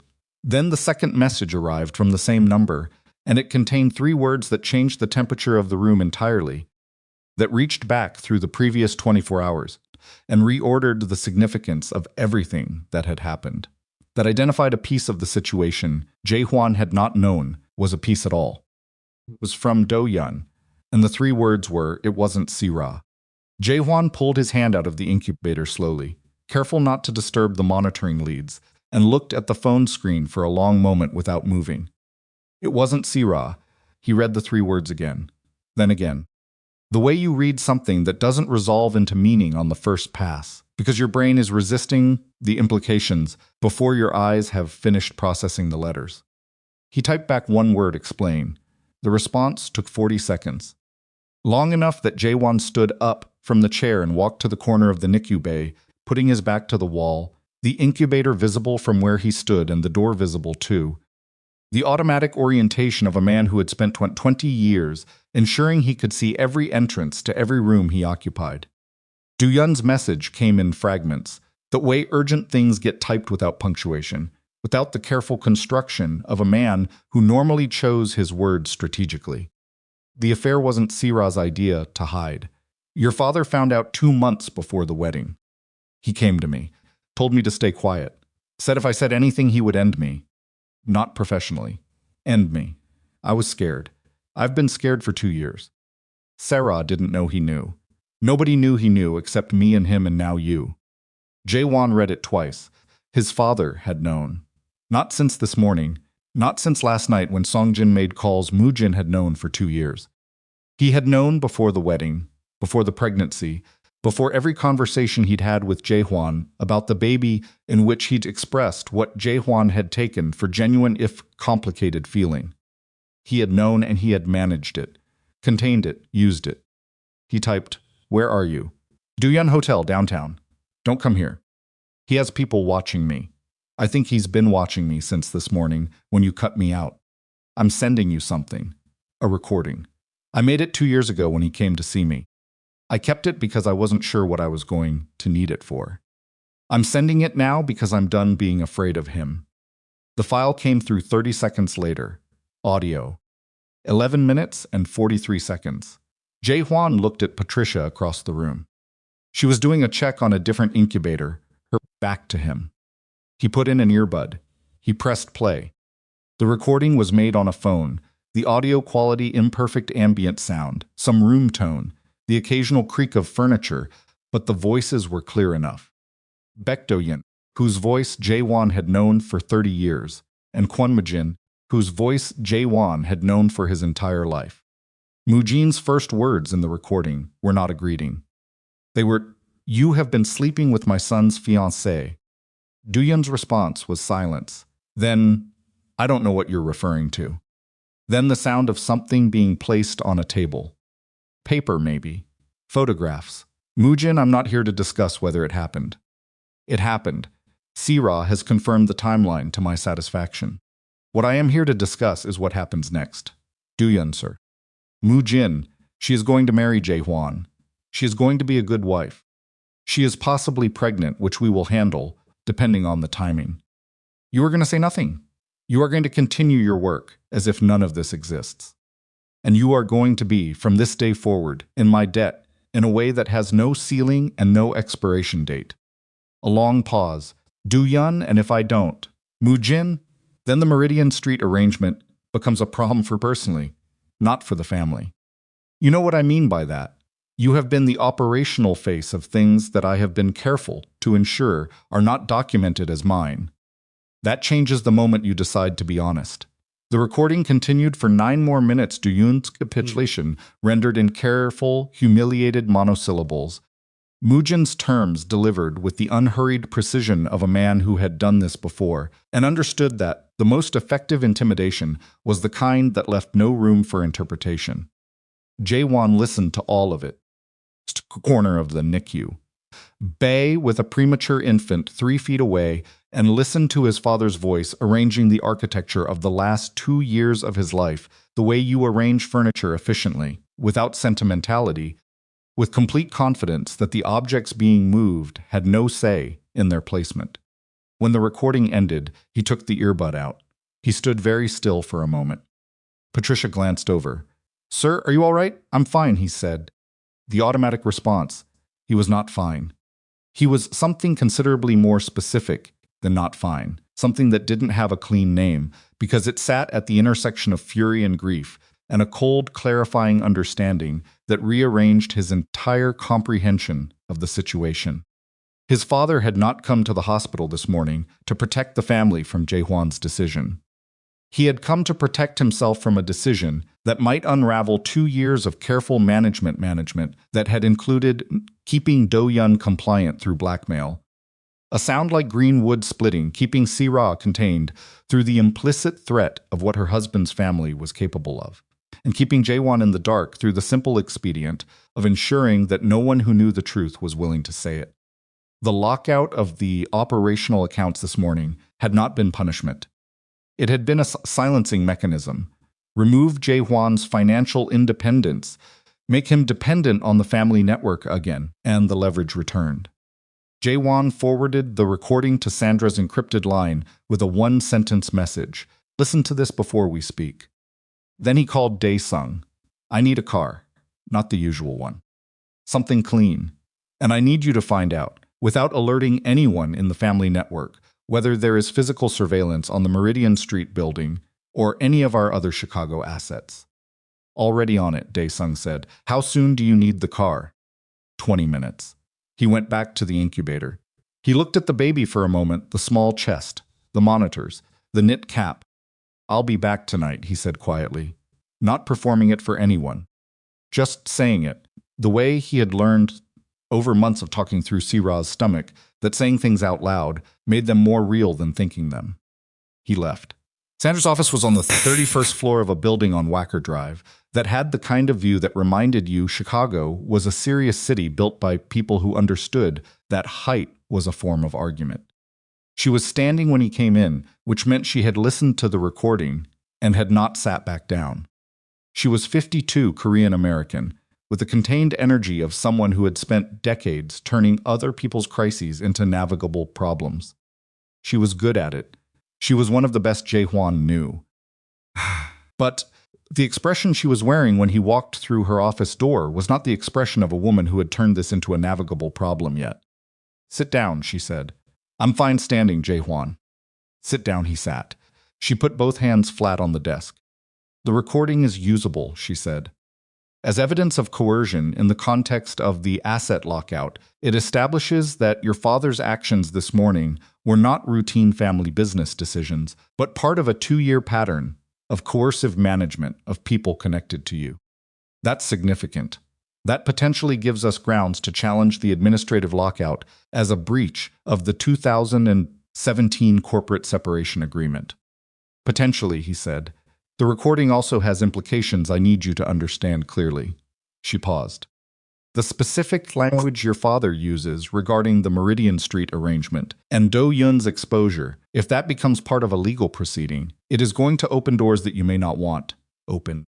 It suggests your father has been using operational infrastructure that both of you are connected to as a personal leverage mechanism. Any proceeding that introduces that recording is going to have prosecutors paying attention. Jae-won looked at her. I know that, he said. I want to make sure you know what that means for you, specifically, Sandra said. Not just for your father. A pause. I know what it means for me, he said. Sandra looked at him for a moment with the specific assessment of someone calibrating how much of what she was seeing was clear-eyed decision-making and how much was a man running on no sleep and 24 hours of consecutive crisis. All right, she said. Then here's what we do. The call with Moojin happened at 4:30, not in person. Jae-won chose the phone deliberately not because he was avoiding his father, but because phone conversations with Moojin were on record in a way that in-person conversations were not, and Jae-won wanted a record. Moojin answered on the second ring. You've been busy, his father said. I listened to something interesting this afternoon, Jae-won said. A recording. 11 minutes. I think you know what I'm describing. Silence on the other end. Not the silence of confusion, the silence of assessment. Do-yun, Moojin said. He kept it for 2 years, Jae-hwan said. He was afraid. You made him afraid. That's a skill you've always had. He was protecting himself, Moojin said, the way frightened people do. That recording is evidence, Jae-hwan said. My attorney thinks so. So does the recording itself, which is fairly unambiguous about what you threatened and why. A longer silence. What is it you want, Moojin said. Not a question exactly. The phrasing of a man who had arrived at negotiation without wanting to appear to have arrived there. I want the asset access restored, Jae-won said. All of it. The Meridian permissions, the Busan relay accounts, everything you locked this morning. I want it restored by 8 o'clock tonight, and if I restore it, then I continue to operate my legitimate business as my legitimate business, with no connection to the family's other activities. I pursue guardianship of the child through the courts. I manage my own divorce. He paused, and the recording stays where it is. You would hold that over me, Mujin said. I would describe it as a mutual understanding, Jaehwan said. You leave my operations alone. You stay out of the custody proceeding. And we don't have a conversation that involves prosecutors. The silence this time was different, not assessment, not calculation, but something Jaehwan had almost never heard from his father. Something that might in another man have been called recognition. You are more like me than you have ever wanted to admit, Mujin said. The access restored by 8, Jaehwan said. That's all I'm saying tonight. He ended the call. His hands were not shaking. He noted that with a kind of distant interest, the physiological report of a body that had expected to be more afraid than it was. He sat in the car outside Sandra's building and looked at the Chicago River through the windshield, at the bridges and the gray water, and the city going about its late afternoon business, and thought about what his father had said. More like me than you've ever wanted to admit, maybe. But Mujin had made the call to Do-yun to protect an arrangement. Jaehwan had made this call to protect a child. The difference felt significant. Whether it actually was remained to be determined. Amani called at 5:15. He answered immediately, which he recognized afterward as a change he had spent years, including the years of their marriage, letting calls go to voicemail and responding on his own timeline. The habit of a man who experienced his own availability as a resource to be rationed. Something happened, she said. Not panicked. Amani didn't panic. But her voice had the specific tightened quality that he'd learned to read as her version of urgency. Tell me. Sira asked me to come to her room an hour ago, Amani said. I don't know why she asked for me specifically. Maybe because she knew I was in the building. Maybe because she didn't have anyone else. A brief pause. She told me she's been getting calls since this morning. From someone in your father's organization. Not your father directly. Someone she described as his representative. Songjin, Jaehwan said. She didn't give a name. But the calls have been. She used the word pressure. She said the number your father's lawyer offered this morning has been revised. Upward. Significantly. And the request has become more specific. What's the specific request? She signs a document stating that she was coerced into the marriage, Amani said. That she had reason to believe the pregnancy was yours. That Do-yun's involvement was unknown to her until after the birth. It makes her the victim of circumstances rather than a participant in a concealment. And it removes any narrative that could complicate the families. It's a liability document, Jaehwan said. They want her to sign something that protects the family from a damages claim if any of this becomes public. Yes, Amani said. That's what it sounds like. Did she sign it? A beat. She hasn't yet, Amani said. She asked me what I thought she should do. Jaehwan absorbed the particular strangeness of that. His recovering estranged wife, asking his ex-wife for advice about a document from his father's organization, in a hospital where all of them had arrived by different routes and for different reasons and had ended up through the accumulated logic of the past 24 hours in a configuration that none of them could have predicted. Tells her not to sign anything until she's spoken to her own attorney, he said. Not mine, her own. I already told her that, Amani said. Of course you did. A brief silence. How are you? She asked. It was a simple question, the simplest possible question. And it arrived with the weight of a question that was actually asking something more specific than its surface.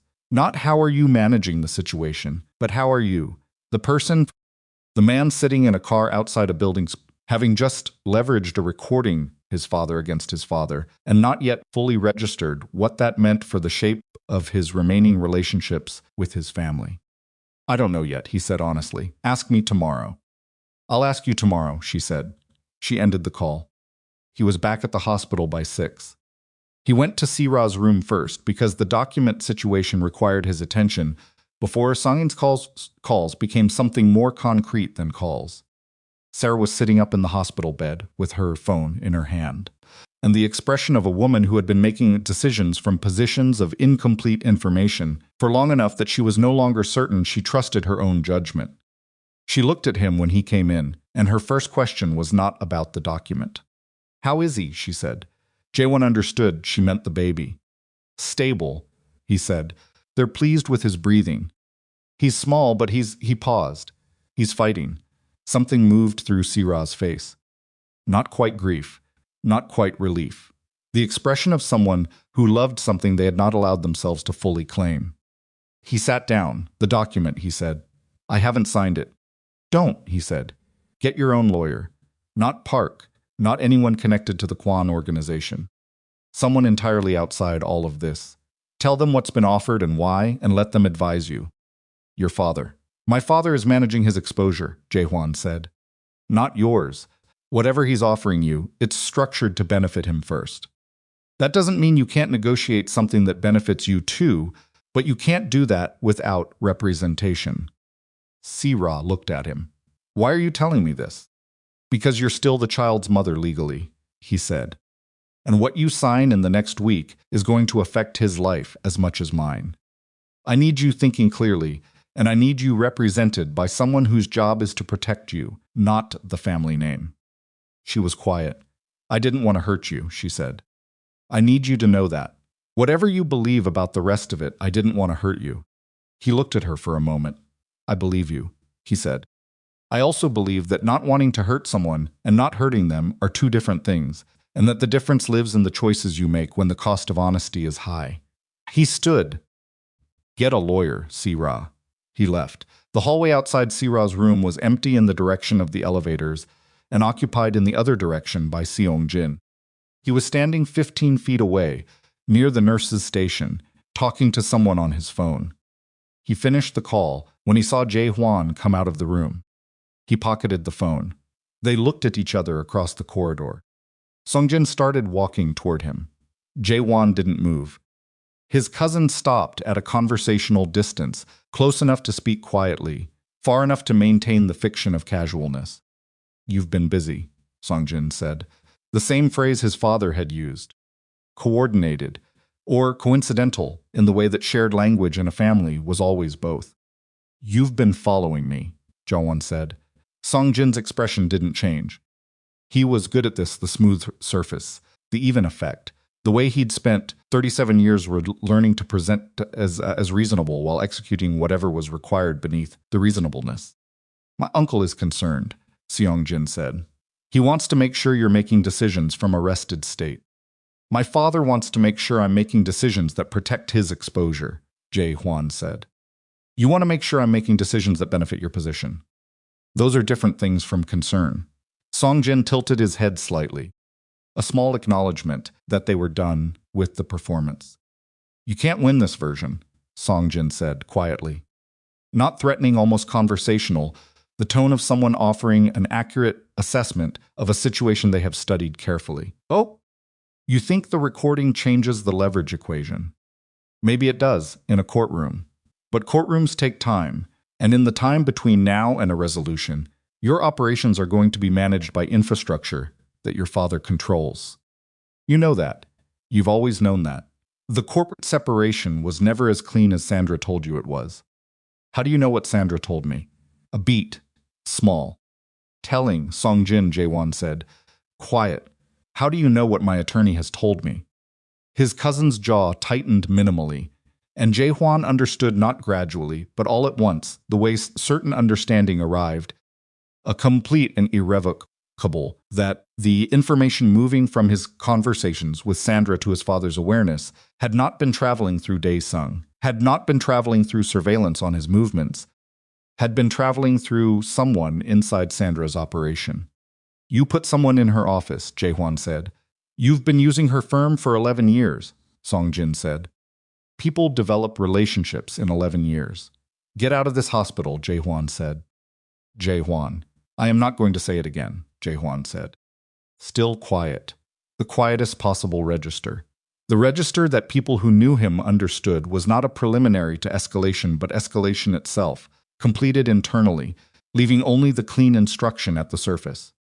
You are going to leave this building, and you are going to tell my father that the 8 o'clock deadline stands, and you are going to stay away from Sarah and from anyone else in this hospital connected to me. Seong Jin looked at him for a moment. Then he straightened his jacket. You're making the hard version of this, he said. It didn't have to be. It became the hard version, Jaehwan said, the morning your father found out about Do Yun and decided to manage it instead of tell me. Everything since then is just the cost of that decision. Song Jin left. Jaehwan watched him go and then stood alone in the corridor for a moment, running through the operational implications of what he'd just learned. If Sandra's office was compromised, the legal strategy they'd discussed was visible to his father. The asset restoration demand, the recording, the guardianship plan, all of it potentially known, all of it potentially already being countered. He called Dae-sung. I need you to find out, he said, whether anyone connected to the Kwan organization has a relationship with anyone at Sandra Cho's firm. Staff level, associate level, anyone. Tonight, that's a short timeline, Dae-sung said. I know. I'll try, Dae-sung said, which, from Dae-sung, was as close to a guarantee as Jaehwan was going to get. He ended the call and stood in the corridor and thought about Sandra. 11 years. She had been his attorney for 11 years, and he had trusted her, and the trust had been mostly justified. Smut was not whether Sandra herself was compromised, but whether someone in her orbit had been, and the answer to that question would determine how much of his legal strategy was currently visible to people who were working against him. He took the elevator down to the lobby and stepped outside for the first time since morning. The air was cold. October in Chicago had a specific quality, not just the temperature but the weight of it, the way the wind off the lake arrived, with a kind of editorial insistence, as if the city were making a point about its own character. He stood on the sidewalk. He thought about what Sung Jin had said. You can't win this version. He had been told variations of this his entire life by his father, by people who worked for his father, by the architecture of an organization that was specifically designed to make its own continuity seem like the only rational outcome for everyone inside it. The organization did not tolerate exits because it had been built by a man who understood that the possibility of exit was itself a form of power that the organization could not afford to distribute. Jaehwan had believed for most of his life that this was simply true, that the Kwan network was a system you existed within, rather than a choice you made. That the leverage was too complete, the interdependencies too complex, the cost of departure too total. He had been wrong. Or he had been right, and the cost was simply what it was, and he was going to pay it. Both things could be true. He went back inside. He took the elevator to the 8th floor. He sat with the baby. At 8:14, his operational phone showed a notification. The Meridian Street access permissions had been restored. 2 minutes later, Dae-sung confirmed the Busan relay accounts were accessible. His father had blinked. Not because Mujin was afraid of the recording, or not only because of that, but because 68 years of operating a sophisticated leverage-based organization had given the old man a precise instrument for calculating when a conflict's cost was exceeding its value, and the calculation this time had produced a result that the organization's preferred outcome didn't justify. Jaehwan read Dae-sung's confirmation message and set the phone down on the arm of the chair. The baby's monitors pulsed steadily. The NICU was quiet in its particular way. He had won the first exchange. The second was already in motion somewhere in Sandra's office, in whatever compromised channel ran between her firm and the Kwan organization's legal infrastructure. In the 48 hours before the guardianship petition could be formally filed, and entered into a system that was no longer just Jaehwan's problem, but the courts, which was the jurisdiction his father had the least purchase in. 48 hours. He heard footsteps in the corridor outside the NICU and looked up. Amani came through the door with 2 containers of coffee, actual coffee, from somewhere that was not the hospital's machine. The kind of small logistical effort that required going outside and coming back and that communicated, without words, a decision to stay. She looked at him, at the incubator, at the phone on the arm of the chair. The access was restored, he said. I know, she said. You look slightly less, like a man standing on a ledge. Slightly, he agreed. She handed him a coffee and sat down in the second chair that someone, Patricia, probably had placed beside the first at some point during the evening. The quiet, institutional accommodation, a situation that had made itself clear enough that even the staff had begun to treat it as a fact. Seong Jin had someone in Sandra's office, he said. Amani looked at him. How much does your father know about the guardianship plan? Potentially everything we discussed this afternoon, he said. Which means I have 48 hours to file before he adjusts his legal strategy around what he knows. Can Sandra still file it? If she's compromised. Sandra isn't compromised, he said. Someone near her is. She doesn't know yet. I need to tell her, and I need to do it in a way that doesn't alert the person before we've filed. He paused. Tonight, Amani nodded slowly. They both looked at the baby for a moment. His hands are bigger, Amani said quietly. Jae-hwan looked. She was right. Marginally. The hands that had been curled against the tiny face this morning had shifted position, opened slightly, relaxed into the incubator's warmth, in the particular boneless repose of a body that was still figuring out what bodies did when they weren't fighting to exist. He's getting stronger, Amani said. Yes, Jae-hwan said. And then his phone rang, not the operational line, not Sandra, not Daesung, but the personal number, the one that almost no one had, and the name on the screen was the one name he had not expected to see tonight. The name that meant the situation had developed, in a direction he had not mapped, that someone had made a move he hadn't anticipated, and that the 48 hours he thought he had were already running faster than he'd calculated. The name on the screen was Kwon Mi-kyung, his mother. Calling from a number he didn't recognize. He answered on the second ring. His mother's voice came through immediately, without greeting, without the careful preamble she normally used to establish emotional temperature before any significant conversation. I'm in the parking structure, she said. Level 2. I came alone. I need you to come down. Why didn't you call from your regular number?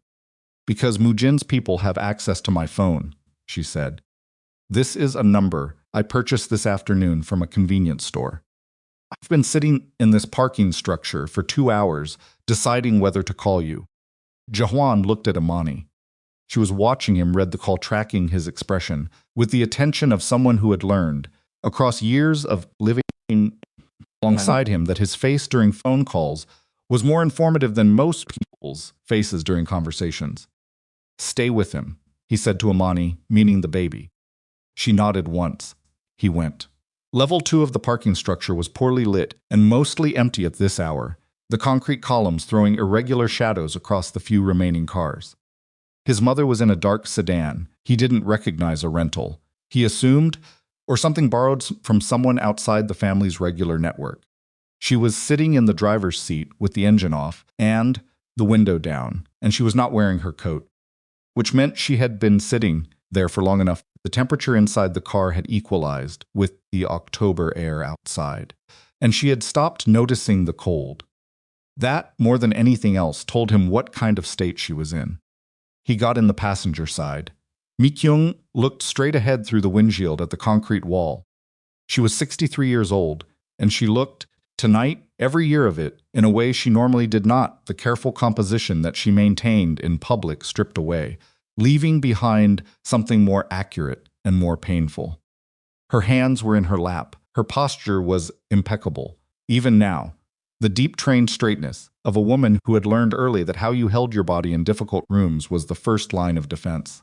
But her eyes, when she finally turned to look at him, were the eyes of someone who had spent the last several hours alone with something they could no longer manage alone. He's going to the court, she said. Jae-hwan went still. What? Not to contest the guardianship, she said. Or not only that. He's going to submit a declaration through Park's firm, through a judge in the Cook County system, who has had a relationship with the family for 11 years, claiming that you are unfit. She paused. On the grounds of your involvement in the organization's criminal operations. The words arrived in the specific sequence that required a moment to fully assemble. His father was going to use Jae-hwan's own history, the operational history that Mujin himself had built, had trained him into, had required of him across 20 years of building the family's power as a weapon. in a family court proceeding to remove Jaewon's ability to claim guardianship of the child. He would burn his own son to the ground to protect his control. How do you know this? Jaewon said.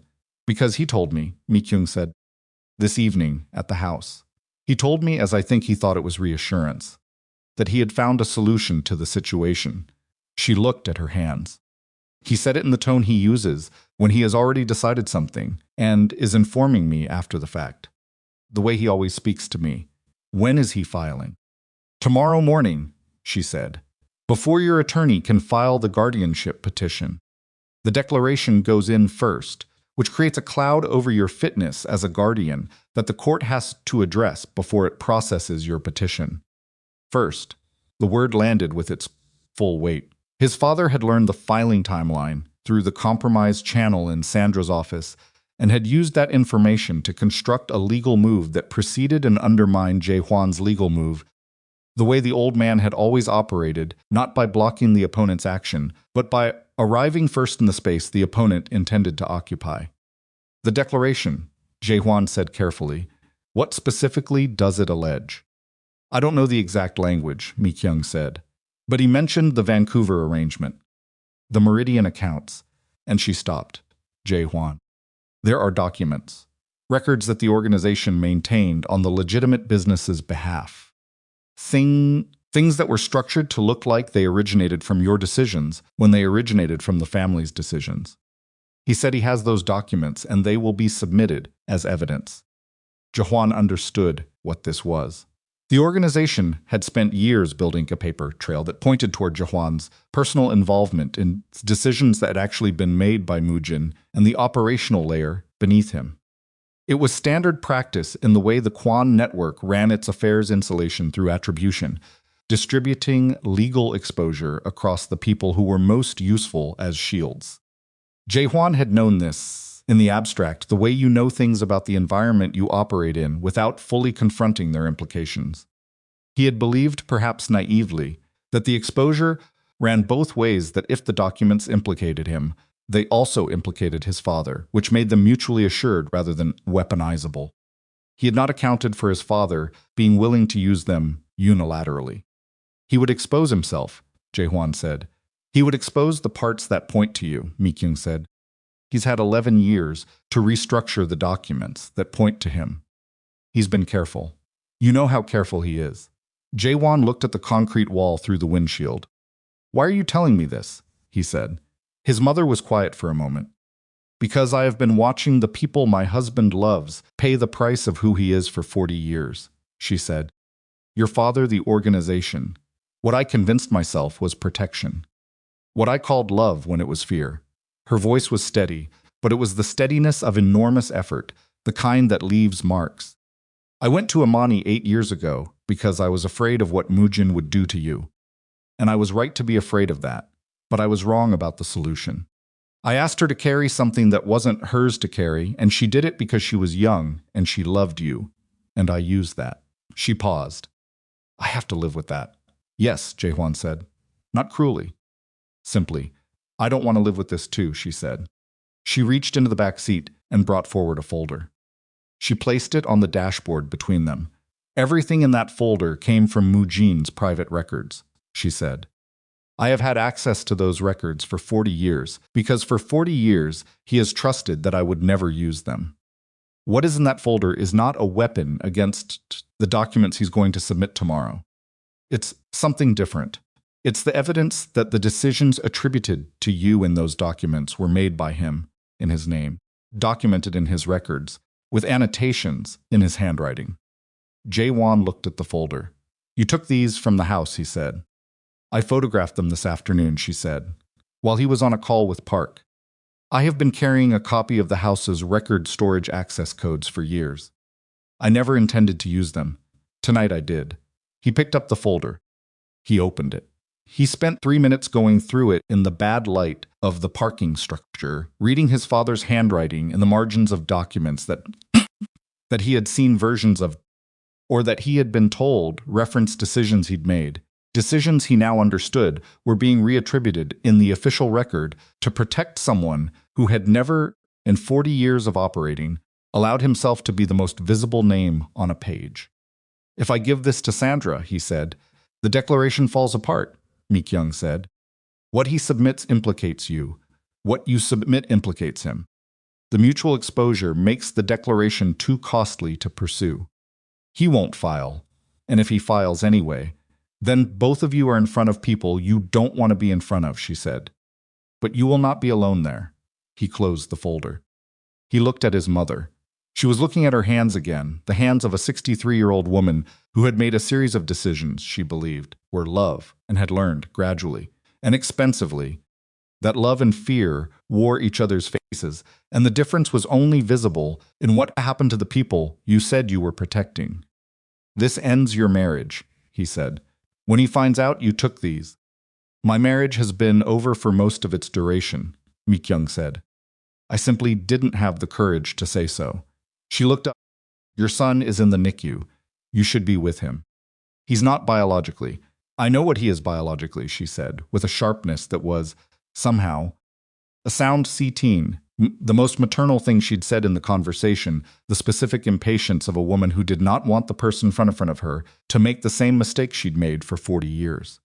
He is the child you chose. That is a different thing. It has always been a different thing.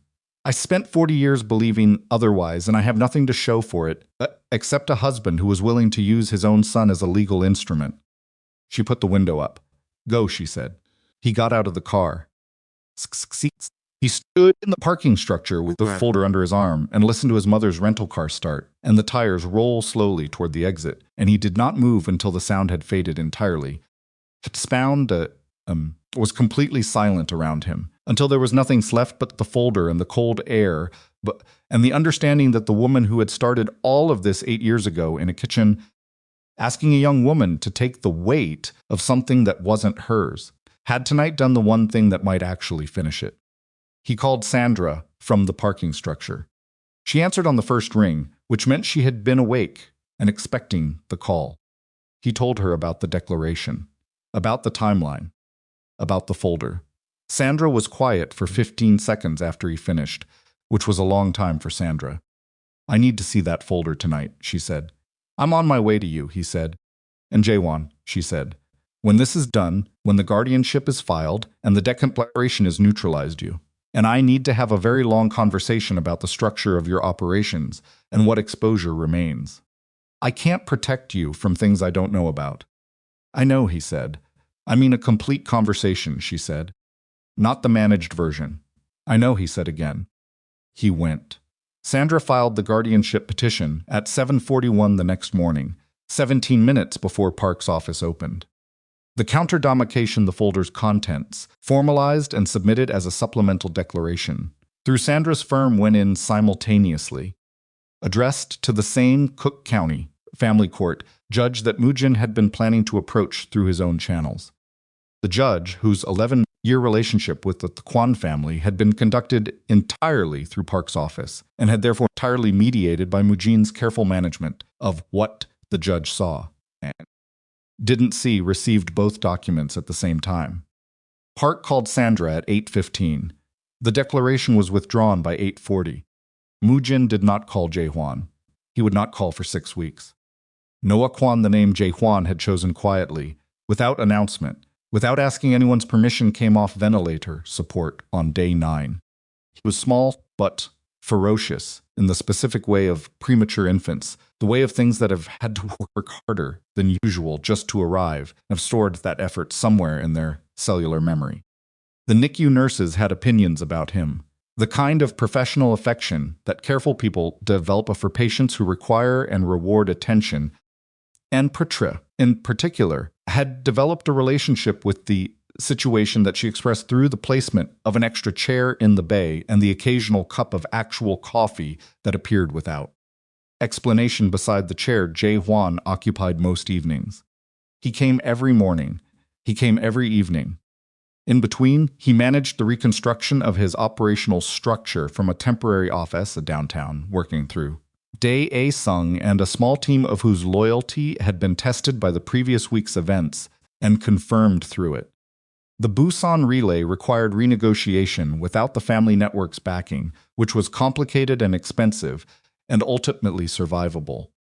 The Incheon terminal lost its insure umbrella temporarily, which was a problem that Sandra's firm spent 10 days solving through a combination of creative legal restructuring and a relationship with a London-based maritime insurer that Jae-hwan had cultivated years ago and was now grateful he had.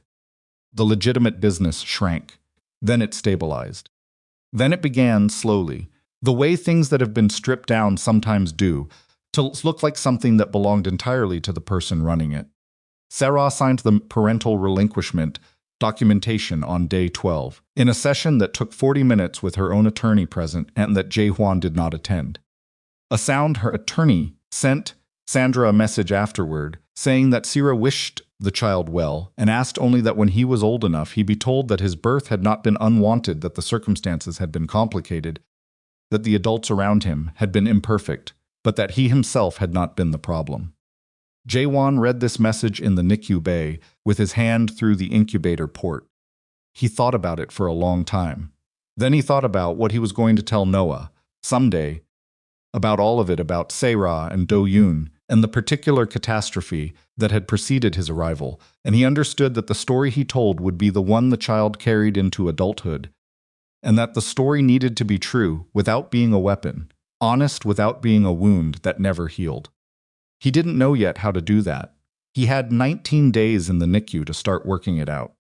Do-yun's legal relinquishment came through on day 14, handled through an attorney in Vancouver, and submitted without Do-yun appearing in person or making contact. His operational interests had been transferred in the 72 hours following the hospital, processed without drama by people who understood that the alternative to quiet compliance was something neither they nor Do-yun wanted to be adjacent to. Jae-won received the relinquishment document and filed it with Sandra. He did not reach out to Do-yun. He was not yet ready to decide what he felt about a man who had been genuinely afraid, had been genuinely coerced, had genuinely protected a secret for 2 years out of genuine terror, and had also stood at a wedding and given a toast and looked at Jae-won's face across 12 years of friendship with the knowledge that corroded everything the friendship had been built on. Both things were true about Do-yun. Jae-hwan left that particular question in a room he wasn't ready to enter yet. Amani came every few days. Not every day she had her own schedule, her own life. The particular momentum of a woman who had rebuilt herself without assistance after the architecture of a marriage and a future had collapsed around her, and that rebuilding was real and had required work, and she was not going to subordinate it to the convenience of a man who was only now beginning to understand what it had cost. When she came, she sat in the second chair. They talked about the baby. They talked about the operational situation because she asked, and because he had learned or was learning that not answering her questions was not a form of protection, but a form of disrespect. The same mistake in a different costume. They talked about other things too, smaller things. Smekim, the kind of things that accumulate in the background of significant events, her work, a book she was reading, a conversation she'd had with a colleague that had made her laugh. He listened to these things with the full attention of a man who understood that this was what he had missed, had chosen to miss, across the years when he had been too engaged with the management of power to notice that the ordinary texture of being known by someone was the thing that power was supposed to protect. He asked her once, not planning to. It arrived without premeditation on a quiet evening when Noah was sleeping, and the NICU had reached its version of calm, how she had done it, how she had rebuilt. She thought about this for a moment. I stopped waiting for an apology, she said, not because I didn't deserve one. Because waiting made everything I was doing dependent on a decision someone else was making. I couldn't control whether you were ever going to understand what happened. I could control whether I let that uncertainty define my next 10 years. And did that work? He said. She looked at the incubator. Mostly, she said. It worked mostly. He nodded. I'm going to apologize anyway, he said. Probably more than once. Probably badly the first time. I know, she said. You already did it badly in the elevator. I thought that one went reasonably well. You told me you'd been a coward, she said, which was true. It was also about you. An apology that's mostly about the person apologizing is a start, not an apology. He considered this. Then what's the rest of it? She turned and looked at him directly. The rest of it, she said, is what you do after. Mujin called on day 21, not to the operational line, to Jae-hwan's personal number, which meant it was intended as a family conversation rather than an organizational one, and the distinction, coming from Mujin, was itself a form of information. Jae-hwan answered.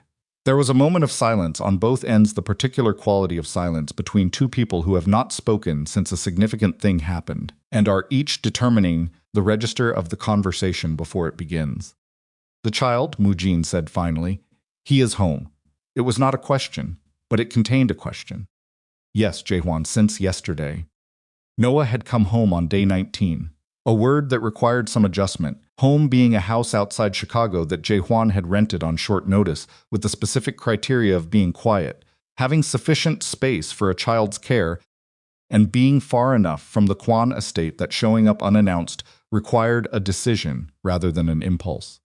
Your mother, Mujin said, then stopped. She made her decision, Jae-hwan said. Whatever happens between you and her is between you and her. Mi Kyung had moved out of the Kwan estate on day 11. She had gone to a sister's house on the north side, a woman Jae-hwan had met perhaps 4 times in his life, someone who existed at the safe distance of a relationship his father had never found useful enough to cultivate. She had called Jae-hwan once from the sister's house to say she was fine. He had believed her. She chose you over me, Mujin said. Without accusation, without the rhetorical weight, the sentence might have carried in a different conversation. He said it the way very old men sometimes said things they had spent time arriving at flatly, with the deflation of someone who has recently lost an argument they had been confident of winning. She chose what she thought was right, Jae-hwan said. It cost her something significant. You might consider that. Silence. I did what I believed was necessary, Mujin said. For the family. For you. You did what you believed was necessary for the organization, Jae-hwan said. Those are not the same thing. They haven't been the same thing for a long time. I think you know that. A long pause. Will you bring the child to see me? Mujin said. At some point. The question arrived without the framing Jae-hwan would have expected, without conditions attached, without the positioning of a man making an offer contingent on compliance. Just the question. The question of a 68-year-old man who had spent his life building a dynasty around the concept of blood and legacy, and was now alone in a house that had been arranged around the presence of a family that was dispersing, asking whether he could see a child that wasn't his blood either. Jae-hwan took a breath. At some point, he said, not yet.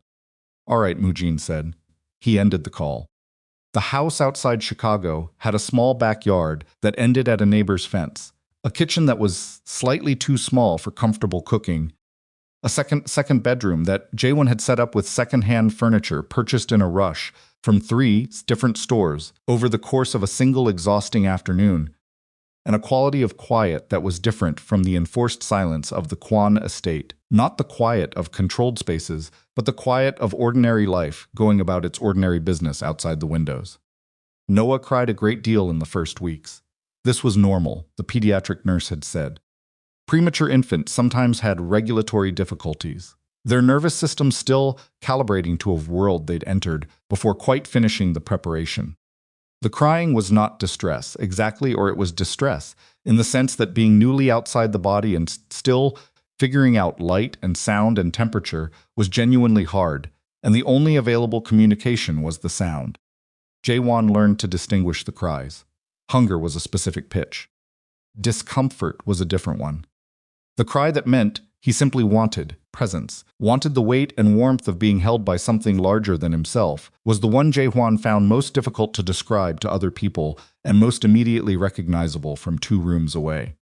He learned to swaddle, badly at first, then better. A sound like green wood splitting. He learned feeding schedules and the particular angle that prevented reflux and the specific pressure on the back that settled the child faster than any other intervention. A soundman. He learned that Noah had a preference for being held facing outward, surveying the room, and that this preference appeared to be innate, rather than acquired something the child came with. one of the first pieces of individual personality emerging from beneath the general territory of new existence. He was doing all of this alone. Not entirely alone, there was a pediatric nurse named Cora, who came 3 times a week, and a pediatrician named Dr. Reeves, who answered texts at unreasonable hours, and Daesung, who had, without being asked, arranged for someone to handle grocery delivery, because he had apparently determined that Jaewon would not manage to leave the house for food in the first 2 weeks. But largely alone, in the way of a man who had spent his adult life surrounded by people who worked for him, or feared him, or wanted something from him, and was now in a house with an infant who wanted none of those things, who simply required presence and warmth and the reliable repetition of care, and whose requirements were simultaneously simpler and more demanding than anything Jaehwan had previously managed. He was not graceful at it. He was sometimes short-tempered, at 3 in the morning, in the way of the genuinely exhausted. He made mistakes that required correction, and corrections that required their own corrections. He dropped a bottle once, and the resulting crash woke Noah from a sleep that had taken 40 minutes to achieve, and he stood in the kitchen for a long moment before going back to the bedroom and starting over.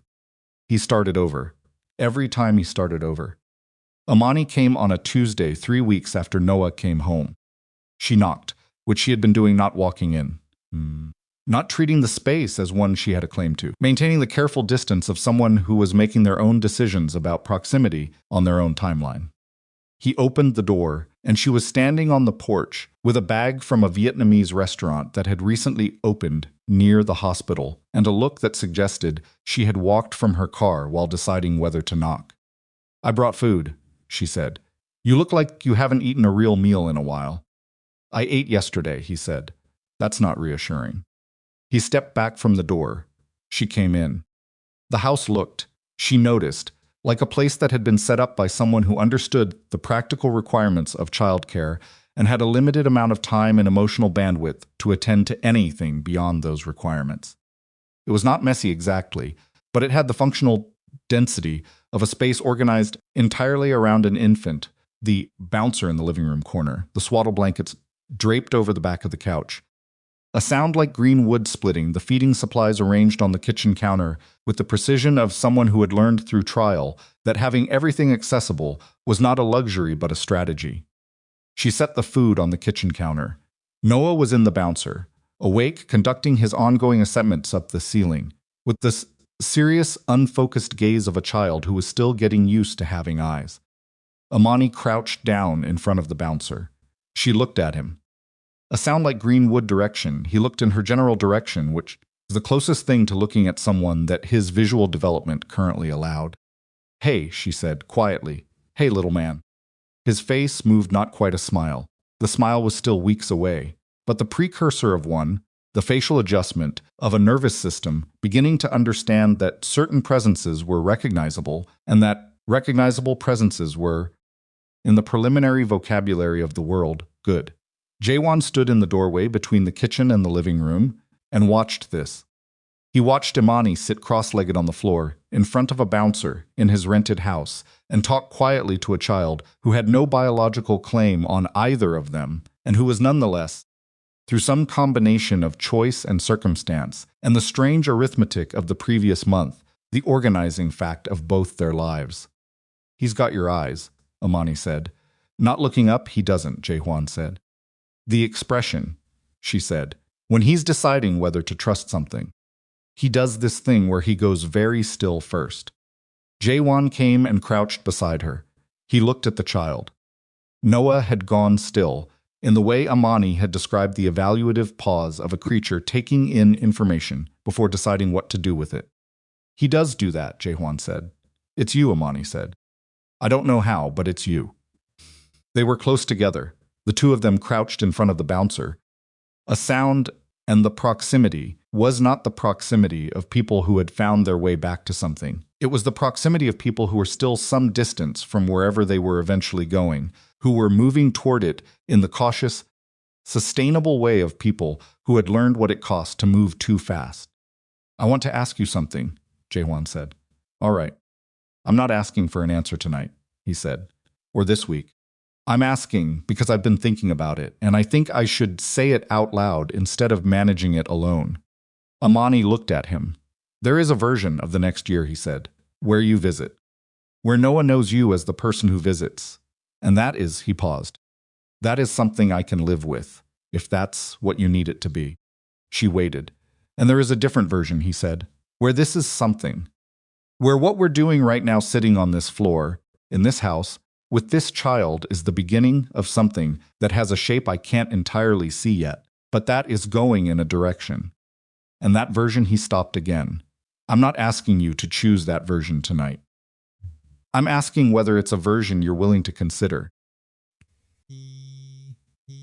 Amani was quiet for a moment. She looked at Noah, who had concluded his stillness and was now conducting a small experiment with his own fingers, the daily expanding inventory of what hands could do. The last time I chose you, she said, I chose a version of you that I constructed from what I hoped you could become. I filled in the gaps with what I wanted to be there. I know, he said. I can't do that again, she said. I won't. If there's a version, if there's something that has a direction, it has to be built from what's actually here. What's real? Not what I'm hoping for. Not what you're capable of eventually. What you actually are right now. What am I right now? He said. She looked at him. A man sitting on the floor of a house he rented in 3 days, she said, for a child that isn't his biologically, that he chose specifically because nobody else did. Who has been operating on almost no sleep for a month and still shows up twice a day, to everything that needs showing up to, she paused. Right. And who is, for the first time in the years I've known him, telling me the truth without calculating what the truth will cost him first. He held her gaze. That's what you are right now, she said. Neither of them moved for a moment. Noah made a small sound, not a cry, not distress, the sound of someone discovering that the fingers were interesting and wanting to share this discovery with whoever was paying attention. Amani laughed, a real one, sudden and unguarded, the laugh of someone who hadn't expected to laugh at that particular moment and had no objection to being surprised by it. Jaewon felt something in his chest loosen, not break, not collapse, but release, the specific release of something that had been held too tight for too long, finally being allowed to exist at a less defended size. I'll consider it, Amani said. That's enough, he said. Don't push, she said. I won't, he said, and meant it. On a Saturday in the second week of November, Jaewon drove to the north side of the city. He had called ahead. His mother had answered on the second ring. The sister's house was a narrow 3-story brownstone with a front garden that had been put to bed for the winter, the plants trimmed and mulched with the attention of someone who cared about what would come back in spring. Mi-kyung was waiting on the front steps with her coat buttoned and her hands around a cup of something warm, and she looked different from the parking structure. Not better, exactly, and not worse. More accurately placed, somehow. Like something that had been in the wrong room for a long time, had been moved to where it fit. Jaehwan got out of the car. He opened the rear door and unclipped the car seat and lifted it out, and his mother stood up from the steps and set her cup down on the railing and walked to the end of the front path and looked at the child. Noah was asleep, the boneless sleep of an infant who has decided that the current situation requires no supervision, his cheek pressed against the car seat fabric and his hands open. Mi-kyung looked at him for a long time without speaking. Then she looked at her son. He's beautiful, she said. He is, Jaewon said. She reached out and touched the baby's hand, just the fingertips, barely contact, the touch of someone who understood they were approaching something they hadn't yet earned a claim to and was making the approach with appropriate carefulness. Noah's fingers curled reflexively. Mi-kyung made a sound that was not quite a word. You should come inside, she said after a moment. It's cold. He followed her up the path. At the door she paused with her hand on the handle.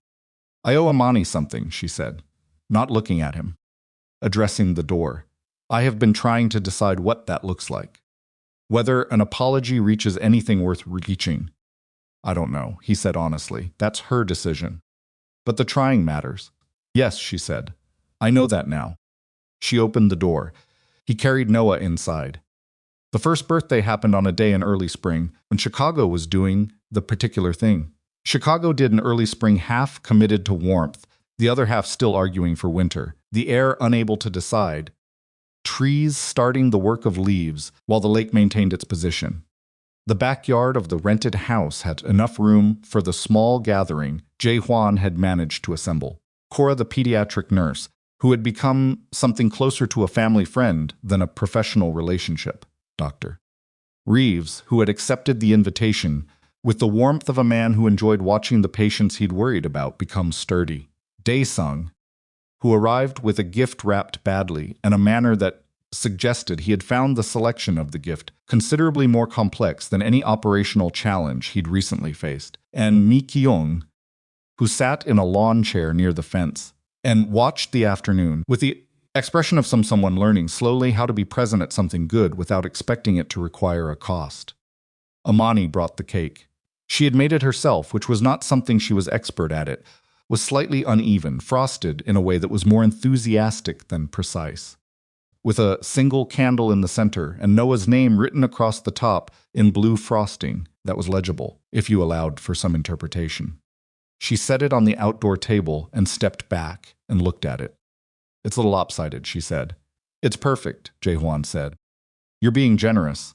I'm being accurate," he said. She looked at him sideways, the look she used when she was deciding whether he was being sincere or strategic, and apparently concluded sincere, because she let it go. Noah was in the grass. He was 1 year old and had been walking for 6 weeks with the aggressive confidence of someone who had received the ability to walk and decided immediately that this was a technology that should be used as much as possible in as many directions as possible. He was in the grass moving toward a balloon that had gotten away from the table, closing the distance with the determined wobble of a person whose balance was still fundamentally optimistic. He fell. He sat up. He looked at the balloon. He got back up, splitting. The adults around the yard watched this without rushing to intervene, the collective restraint of people who had learned, or were learning, that some things needed to be managed alone and that the watching was its own form of presence. He reached the balloon. He grabbed it. He turned around with the expression of someone who had just accomplished something that warranted immediate recognition and located Amani across the yard. He started walking toward her, not toward Jae-hwan, not toward Mi Kyung, not toward any of the other familiar faces. Toward Amani with the specific directional certainty of a 1-year-old who has decided where he is going and is going there. He reached her and grabbed her leg with his free hand, the balloon in the other, and looked up at her with an expression that was most accurately described as triumphant. Amani crouched down. She looked at him.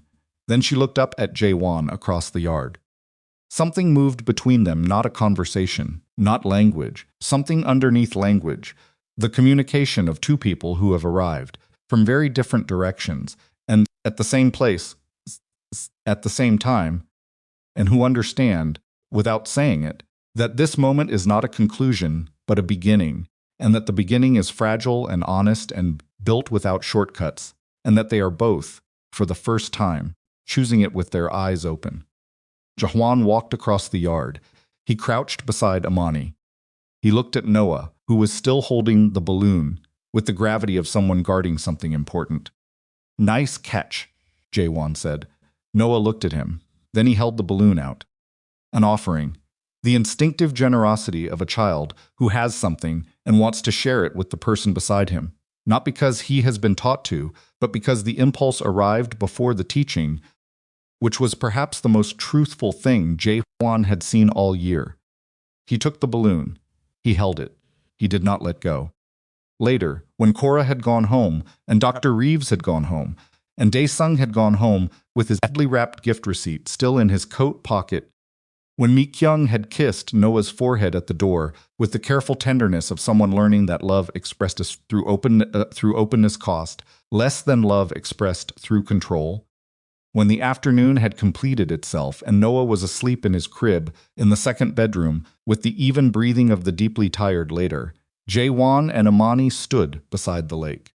Not their lake, not a lake with history, just the water at the end of the property, flat and late afternoon silver, the kind of view that asked nothing from you. "I have something to tell you," Jae-hwan said. "All right," she said. "I will never ask you to carry anything for me again," he said. "Not a secret, not a story, not a version of the truth that protects me from something I should face myself. He looked at the water. I should have said that a year ago. I'm saying it now because I mean it now, in a way I couldn't have meant it a year ago, because a year ago I hadn't understood yet what it actually cost you. I understand now. Amani was quiet. The lake was very still. I know you do, she said. That's not forgiveness, he said. No, she said, it's not. Forgiveness is a different thing. Forgiveness takes longer than a year. She paused. But it's a start. He looked at her. She looked back at him with the direct, clear-eyed steadiness that had always been hers, the quality he had misread as coldness in the years when he needed her to be simpler than she was. The quality he now understood as the fundamental character of a woman who had survived something considerable without becoming less than herself. One condition, she said. Name it, he said. I will never carry your secrets for you again, she said. Whatever we are, whatever this becomes, that is the condition. You carry your own weight. You tell me your own truth. You do not hand me things to hold while you protect yourself from them.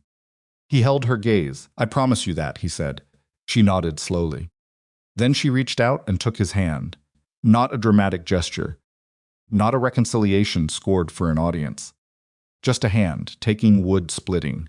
Taking another hand, the weight of contact between two people who had taken the long route to standing beside the same water at the end of the same afternoon, and who had decided, without theater, sound green, that the next thing they built would be built on ground they had cleared themselves, with tools they had earned, with no one else's definition of what the structure was supposed to look like.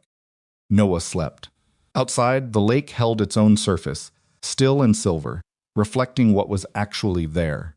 Jaewon did not look away from Amani. She did not look away from him. The water moved very slightly in the last of the afternoon wind.